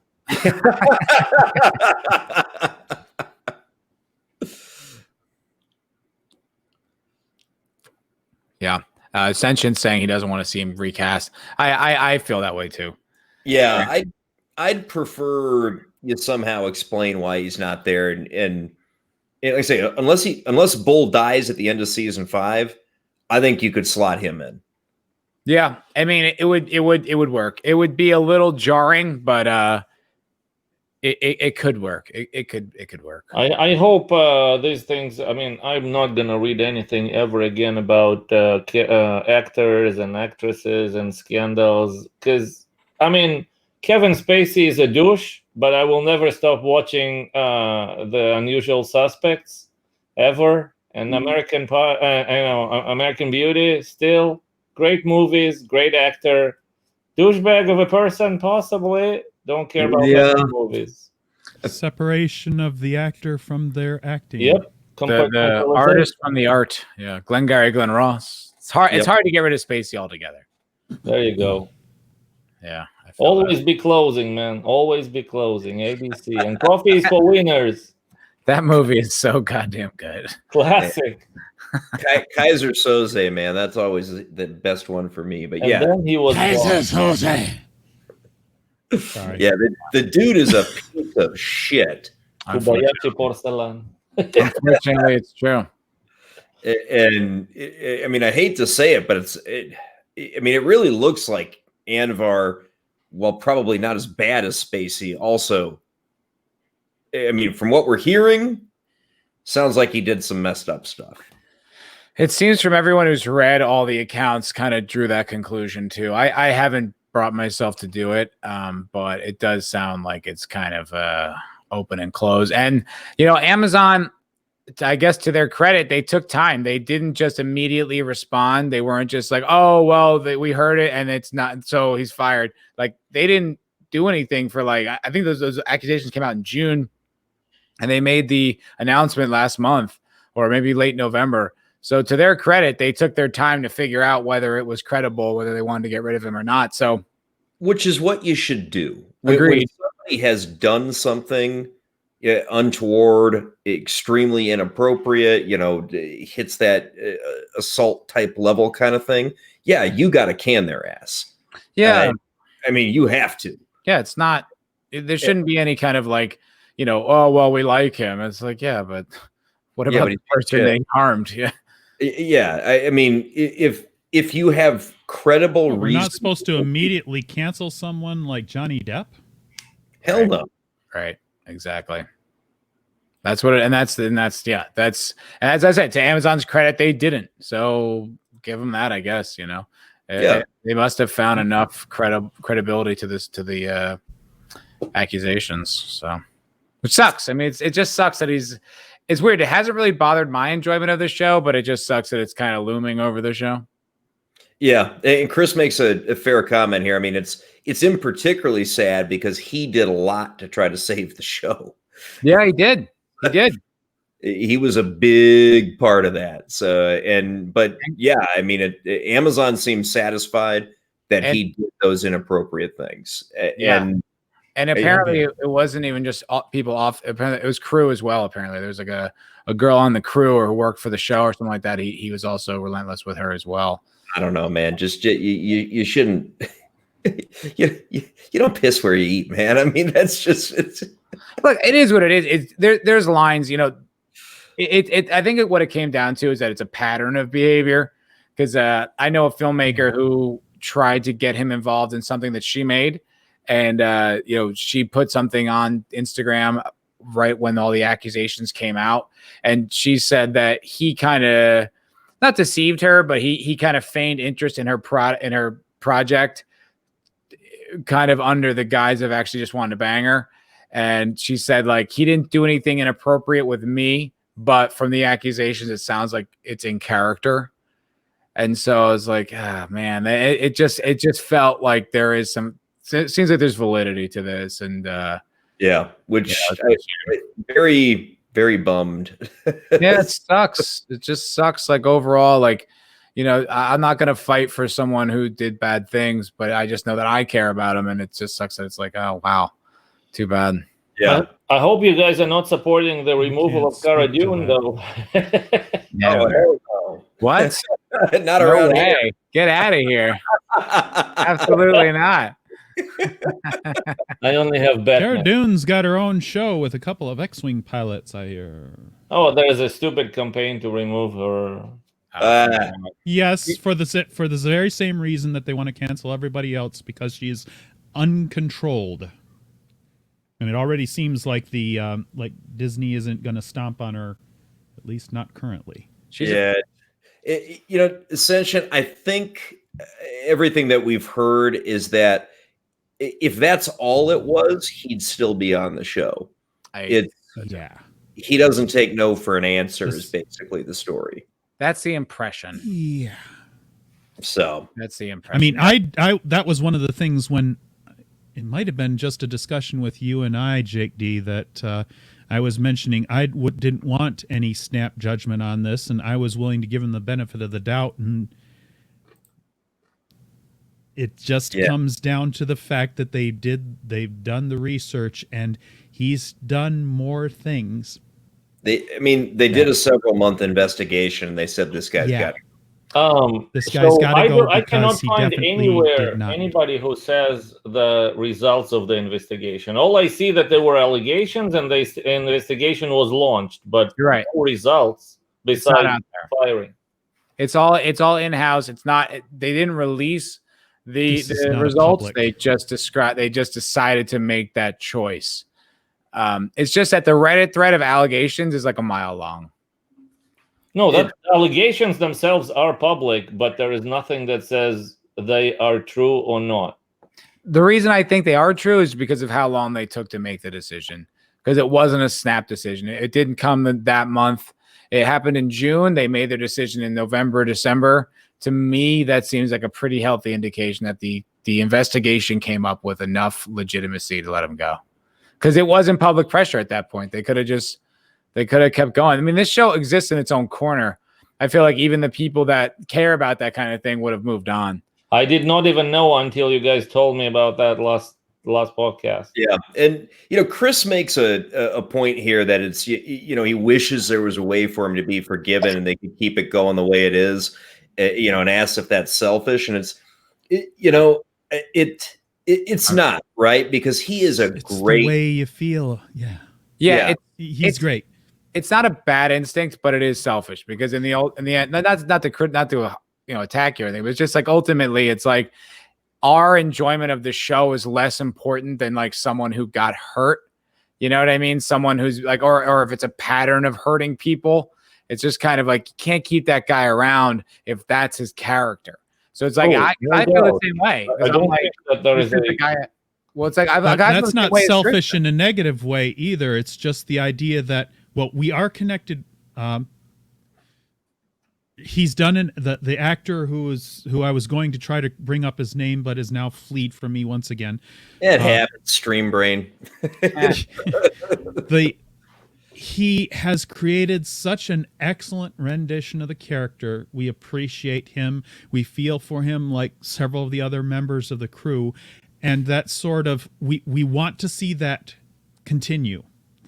We want to see it. We want to see him continue to perform this. But this is also a problem with separating the actor from their art. Mm-hmm. That the actor has done things in the real world. Yeah. Those things have consequences. Yep. Part of it is that we don't know. So there's probably going to be, unless and until these things come out to some degree, it's always going to be a question in many people's minds. Why can't he just be forgiven and continue? Why can't he just do something to make amends for what he did? Yeah. Is that possible? It's an argument. It depends on what he's done, right? I mean, Elba's exactly right. You want it. What it was. You want it, but is it selfish to want it? To a degree, but no more than any of us feel that we want him. We want to care. We want to continue caring about that character that was created by this actor.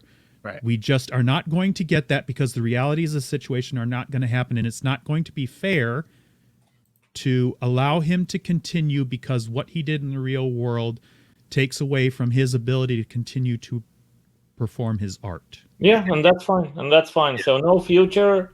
We like Alex Kamal. We don't like Kazanvar. Yeah, I mean that's really what it comes down to. Yeah, and it's just being a professional actor is a real privilege. I mean, it's like you earn something that few people get to do. A lot of people, like most people would like. A lot of people try, and the fact is, hey man, you made it across the finish line. If you're abusing that position, you're abusing that privilege. That comes with consequences. Yeah. And not always that you lose your gig, but in this instance, it sounds like that is the consequence. And you know what? It's kind of on you. You're a public person. You have to know when you're damaging the thing that you're a part of versus, your own interests. And if you can't tell the difference, it is 2020. It's 2021. This is the way it is now. So you gotta be a big boy, Cass, because that's the reality, man. Yeah, I mean, the only thing I can conclude is that Amazon must have decided, probably with something like a preponderance of evidence type standard, that he probably did this stuff, and it's not stuff that we can forgive. Yeah, whatever it is, right there. That taints the image. It taints the image. It just makes the show and the brand look bad. And Amazon can't really afford something like that. They're too big of a company. There's too much. Yeah. So very well, maybe that's just allegations or whatever it is. And even if it's not enough evidence that somebody could be convicted of it, if there's enough out there to make it that most people would believe he probably did it, you got to cut ties. And here's the other thing I don't see. I don't see people coming to his aid. No one is. So many people came to Johnny Depp's aid. I mean, Doug Stanhope, I think, went through a lawsuit to argue for his friend's innocence. And I don't see any of that. I don't see any of the cast coming to his aid. I don't even see himself coming to his aid. So it just kind of, that silence is sort of deafening. Yeah. Yeah. I mean, whatever it was,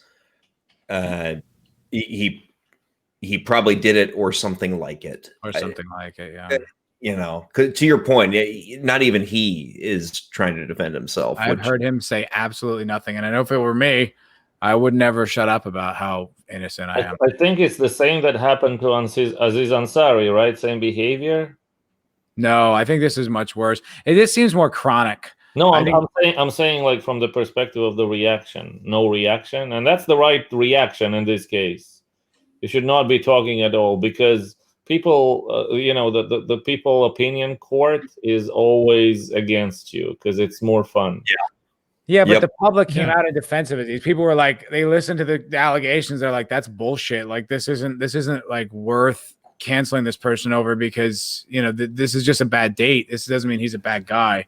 No one's saying this about Cass. I haven't heard anyone defend him. So that counts. I mean, like I said, it doesn't, I don't know. I wasn't there, but it's going to sway my opinion.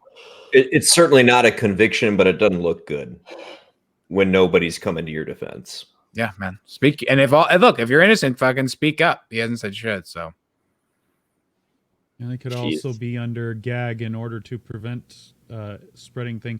Oh yeah, It maybe might be just payment. if you had one offense that was a real offense. I mean, that would be enough. That's enough for conviction. So gag him, don't let him talk, and we'll defend him. But the thing is that it's still enough. It's you did it once. There's enough proof of one thing. Well, you did one thing bad, so you got to pay for it. Yeah.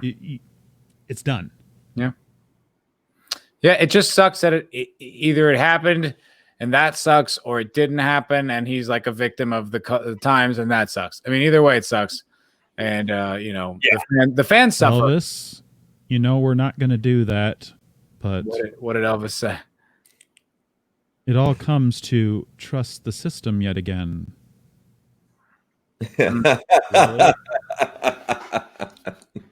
Yeah, we're not going to go down it. Yeah, I don't know what to do with that. Yeah.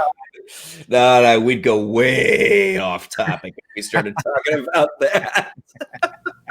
Well, I think we tried to make the. Well, this is episode not more the fun. scope of this. So I don't know, guys. So final thoughts on the episode tonight, and before we wrap up for the evening, Matt. My least favorite of the season. I thought it was slow. I thought it was a lot of us talking about our feelings, us talking about the story, not the ball moving forward. We got some cool action, but I kind of felt like that was like, okay, we'll give them action just so that the whole episode doesn't drag.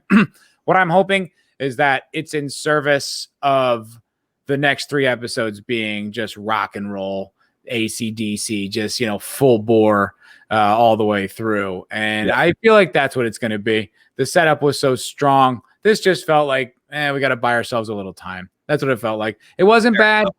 The dialogue was still great. I mean, there's still some rock star lines that I took away that I'll still remember.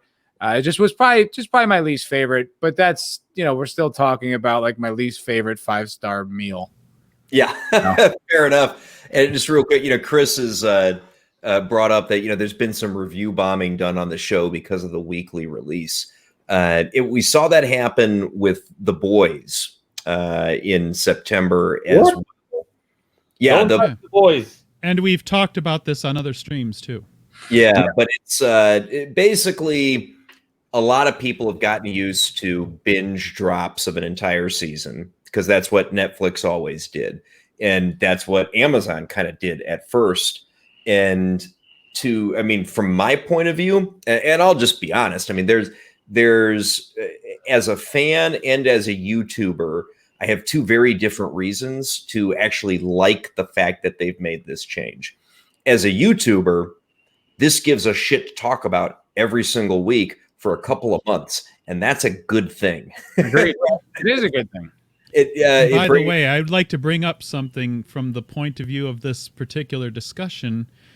When I went on to the show and watched it today, before going through it the first time, I did bring up the reviews down below, and I do not know how they show you those reviews from individuals who did this. One of the first times that we talked about that review bombing, there were 3 comments that were the first comments on the top of the Expanse. They were all 1 star, and they all said, "Stop the weekly release, stop the weekly release, stop the weekly release." They were actually different than that. But the thing is, the exact same 3 comments were there today that were there weeks ago. That isn't really speaking much about things changing. They just happen And to be to at the Jake's top point list. of like the YouTuber thing, I mean, we all got into YouTubing because we're fans, just like Gary, just like the guys that we look up to. And as a fan, I appreciate the fact that we have more time to talk about it. That, we can speculate about the ideas. It really fleshes out the experience. I mean, I've binged a lot of shows that I kind of remember. And as much as the Game of Thrones demise pains me, I remember those seasons. Yes. Because I thought about it and I would talk about it with my friends and we would like speculate on what the next episode is going to be like. What does this mean long term? What do you think? Because we had a lot of time to digest it and it was in everyone's mind and we were looking forward to next week and we couldn't wait for it to happen. So I think as a fan, it enriches the experience. Yeah, and I mean, which is exactly what Chris's follow-up comment basically says.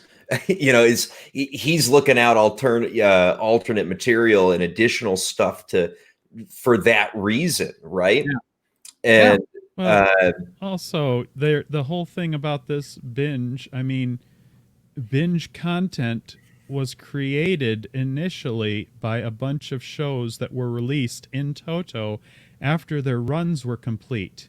Yeah. You can binge the whole thing once the season is over. Yep, it's true. Yeah. True.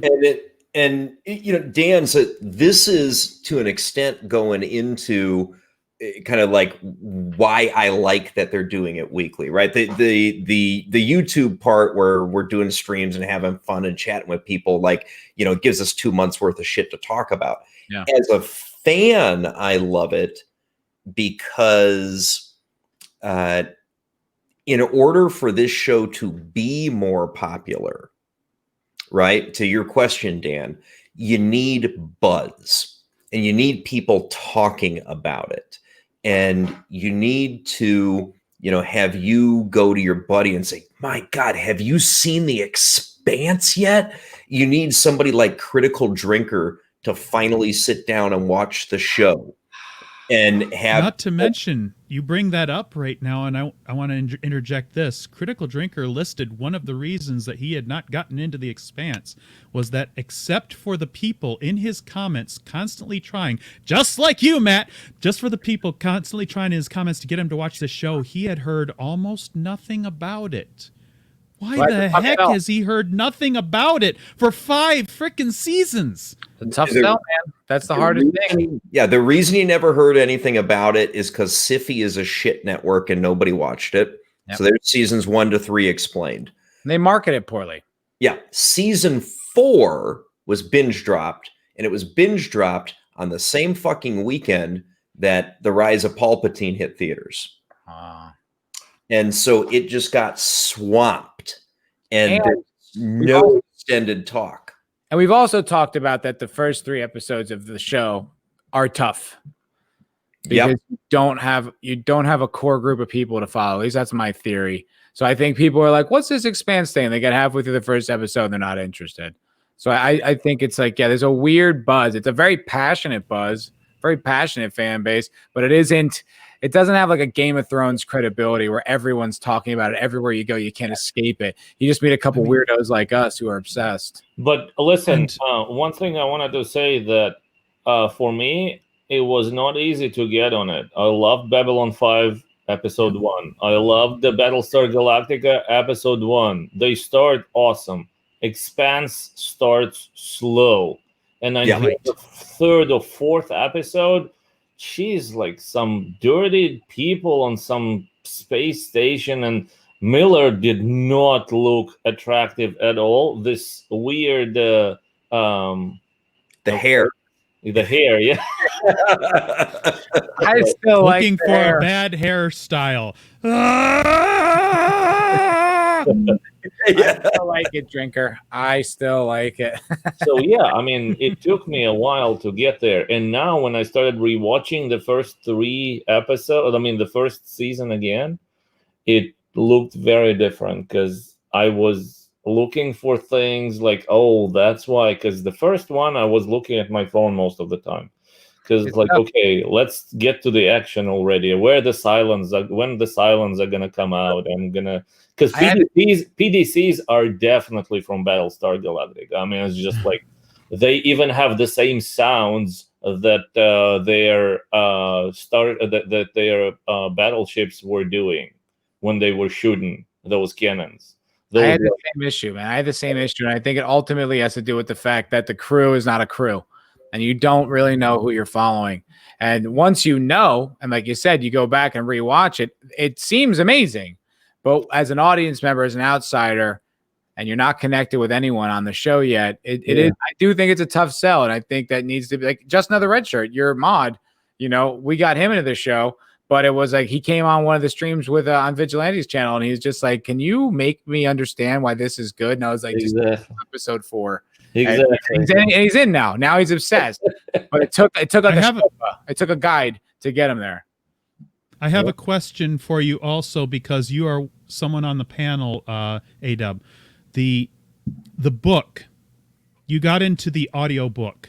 What did you think about Ty and Dan getting you on board in the book to listen, or did you just listen to it because you had to get through it? Did they hook you, is what I'm asking. Oh no, so I am in my experience, if I read the book and then I watch the movie or the show, it's gonna mostly suck. The only time when it did not suck was with Stephen King's books, which were put on screen, but the opposite was a very pleasant experience, because and the reason that I got into the books was because you guys mentioned I didn't know they existed, and so after I already watched half of the season 5, I started with the first audiobook. And audiobook is just because I have so much more time to listen to it while I'm doing everything else. Sure. All right. A quick question then, did you feel the sense that they hooked you, that someone could read the book and say, boy, this is interesting? Just kind of a yes or no, or a qualifier. Not at the age of 40. I loved these types of books by Robert Shackley, by Asimov, by Bradbury when I was 13, 16, 18, until I joined the army and kind of like became a family man. It kind of switched. I love that through the visual medium, but now going back, it's pretty cool. Then I would suggest that maybe this is a problem that Ty and Dan have in both mediums, that they did not know how to hook people into it. It wasn't until they actually got going, once you had set up all your main characters and everything, that you actually have something to follow and something to care about. The book didn't do it, at least for you, when we're gonna use that as an example, and the show doesn't do it right away. I myself kind of like pushed through the shows until it started getting interesting, and I started paying more attention and saying, this has got some interesting stuff, and then it started getting good, and you start seeing the Tachi ripping out of the Donager, and it's like, oh, that's interesting, that's good stuff. And you start seeing things happening with the proto-molecule, and it's like, whoa, this is crazy stuff going on here. Yeah, the Tachi ripping out of the Donager, that's the moment. Right? Yep. Anybody who it's pretty much almost anyone who watches the show, as long as they make it to that moment, they're in. I was hooked way before. For me, the critical moment was when Chaz Had disappears. Chaz really? Disappears with a piece of shrapnel that goes, and he speaks, and in the middle of the speech, that is the first actionable. I mean, frankly, the moment that they stop with the ice hauling, which is a super old concept, when they stopped with Miller walking around the station aimlessly, all the disgusting stuff, but geez, this was good. I think, it was, for me, it's like, it's the moment when it clicks is when the Rossi, for me, is like when it leaves, when the Tachi leaves, and you're like, oh, I get it. Like, now they've found their chariot. Now they're on their ship. This is the crew. Oh, I get it now. Like, they're all gelled. They're into, because it's like, for the first 3 episodes, they're so antagonistic with each other. Holden and Amos and Naomi, you really don't even know what you're following. And then like they just kind of go from calamity to calamity. And it's interesting, but you're not connected with it yet. And I think in that moment, it all crystallizes. And I think it's almost it's almost a flaw of it being so well adapted. Whereas in the book, you have kind of more time to be inside the heads of the characters. You kind of hear them, and it's all from Holden's point of view for the most part. So you kind of get that walkthrough. I think with the show, it almost suffers that it's such a faithful adaptation that you're kind of just alienated. You just don't know why you're watching yet. I think that there is also an impact of that our times on the book as an information source, and the attention span reduced significantly by the mobile applications. I'm a performance engineer by trade, and I started in mobile probably around 2003 at the time. And so basically what happened, people now, and probably already starting in 2015, if it's not done in 3 seconds, you put the phone down because the light changes and you can go down. You can go next. You can go drive again. So, and I think that books now, if you stopped reading at some point, that type of literature, or in general, and that's an acquired skill as well. So you lost it. I mean, I'm picking up books now, and it's difficult to read it. I used to read books through the nights and it was easy. Now I fall asleep on the third page. And it might be the same. I mean, it might be one of the reasons that did that, at least to me. And that's, I guess I'm representing many other people. You're not alone. There's so much entertainment now, and it comes so fast and furious. It's hard to like. Yeah. I find like there's a million comedy podcasts, and that's all almost instantaneous entertainment. And there's like everything Gary does, and Doomcock and Az and all these guys that are so fascinating. It's like that all happens immediately. You don't have to put any effort into that, and you can just play a mobile game on your phone while you listen to these really interesting people talk. Yeah, it's our attention spans are changing. I think that's why sports viewership has dropped off. It's too many commercials. It's too bloated. It's too long. I think the way we consume media is changing. It is. It's that's a whole other conversation. I like seeing all of the cases of each one of our chat members talking about what caught them about. Chris Wiz talking about how what you had up previously was about the protomolecule exploding out of Venus, the structure exploding out of it, and how Elvis mentioned when he saw those ships ready to engage the Donager and what that means, and the CQB episode. Oh, that's a great episode. Yeah. It sounds like most people really get hooked in that episode 3, episode 4 cusp in that season 1, right? Because I mean, to A-Dub's point, right, when they're in the holding cell and the shots go through and they have to patch the ship while they're prisoners. Yeah, with a folder. While they're prisoners, they patch the ship, for Christ's sake. That was a cool scene. I see why that. There was enough forward thought to put that kit in every single cell, including the cells for holding. Yes. Which is almost, to me, that it's almost a nitpick. It's almost a nitpick because how could you take those elements and use those to possibly break out of your cell? But that was not something that you wanted to do. That was not a brig. They did not put them in the brig. That was not a cell. That was just. Wait a second. That was when they moved them out later, so they were out of the brig at that time. Yeah. You're right, A-Dub. So, all right. I just rewatched it. He did just rewatch this. And you know what? To the point of the binge watching, I wanted to say that one of the beautiful parts of so like I'm not probably like you guys because like I definitely haven't watched it multiple times, but I must say that on the binge, I am so thankful for the skip button. I move across all the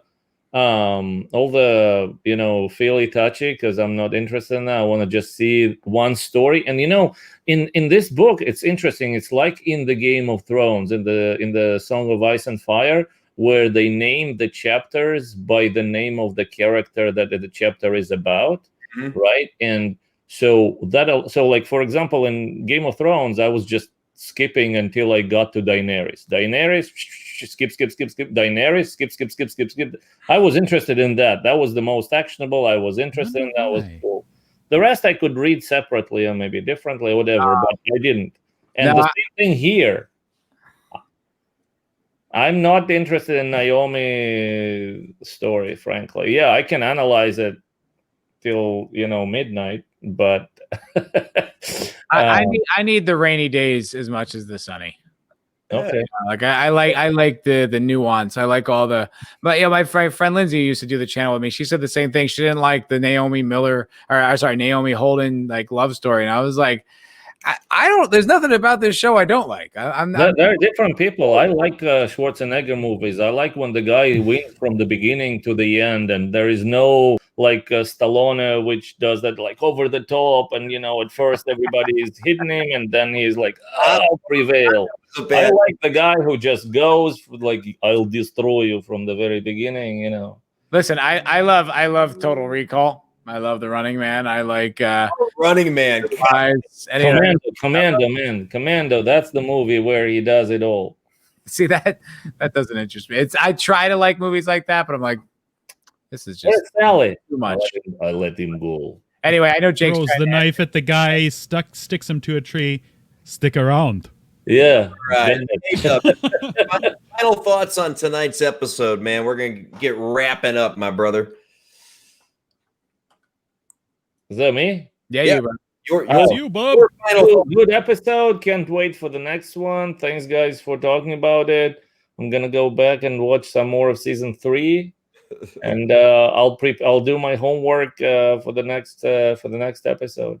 All right, Draco. Final thoughts for tonight, brother. At least the exposition in the episode didn't put me out too much, and we finally got the Rossi kicking ass and taking names and wondering what's going to happen next. I keep thinking I need now we need Matt to do his rewrite of how he would have made the thing better, but we probably got to move on before that. Otherwise, yes, I'm still in it. This might not have been the best this probably definitely in a whole season of diamonds of different cuts and qualities, this might not be the shiniest one, but I still liked it. Fair enough. Fair enough, man. I mean, for me, it's it was my least favorite episode of the season, but it was still very good. Absolutely 8 out of 10, which is my lowest rating of any episode this season. And that should tell you something, because I don't think I'm rating unfairly. I really don't. It was absolutely an 8 out of 10, which is a great rating from me, right? But it's just that when you compare it to shows that got a 9, 9.5, and a couple I gave them straight up 10 out of 10s, I mean, there's some separation there. So it's the worst episode of the best season of the show. Yeah, it's still a very good episode. Enjoyed the hell out of it. It's not an insult to say that this was the worst episode of the season. I mean, I think it was, but I still very much enjoyed it. And also, like, the stakes of the other episodes were so high.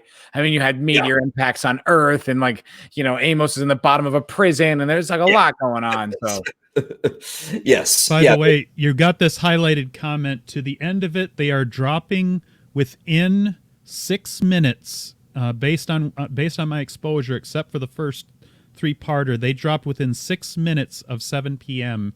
each week. Yeah, it was his other question about when we do this. Yeah, so what we've been doing throughout the run of this season is we've been doing kind of alternating weeks between Matt and my's channel for the Tuesday night top review. So next week on Tuesday, we will be on Foul Ball Productions. And when we're on my channel, it's at 9:30 Central Time, so 10:30 Eastern. Matt, you're a little bit variable from that, but pretty close, right? We can keep it. I mean, just for the sake of the audience, we can keep it exactly the same. We can just keep it at 9:30 Central, 7:30 Pacific. Yeah. So for the Tuesday night show, we'll be on Foul Ball Productions next week. and then back over here the following week, and then be with you for the season finale, Matt. I like that. That's You cool. I lucky like that. dog. That's a good system. I like that. It works, man. It It does. works. And everyone keeps showing up. We got the same people, all the time. Great, It's man. really cool, man. So hail the chat. Thank you guys for hanging out with us. This is the most fun part. We say it every time. We fucking mean it. It's great that there's all these fans, and people that want to hang out and talk with us, and you guys help the conversation, Oh yeah. 2 that ball in the air. hours already. Go Yes, for sir. I know it goes fast. It does. talking about the show, one episode. Yeah. But All also right. a ton of other cool stuff, which was nice. Yes. Absolutely. All right. Well, I think we were going to wrap up for the evening because, by God, it's pushing midnight here, and I do have to work in the morning. So, Oh, after only 2 hours? I know. Twice Maybe the watch the whole thing and say, Yeah, maybe we'll go a little bit earlier for the season finale because I have a feeling we'll probably want to talk for a long time that night. Good call. Good call. All right. Well, everybody have a good evening. Thank you for tuning in tonight. I really appreciate it. Please remember to subscribe to the channels of Foul Ball Productions, Draco Argentus. Now, A-Dubs, I don't think you have any content on the channel yet. If you do, I'll drop your link. no, I don't Drop have this any link channel. I anyway. just like Drop talking this to you link guys. What the hell? Yeah. All right. Everybody have a good evening, and we will catch you on the next stream or the next video. Thank you. Hail. Bye. Thanks, Oh, yeah, guys. dang. Bye, Eric.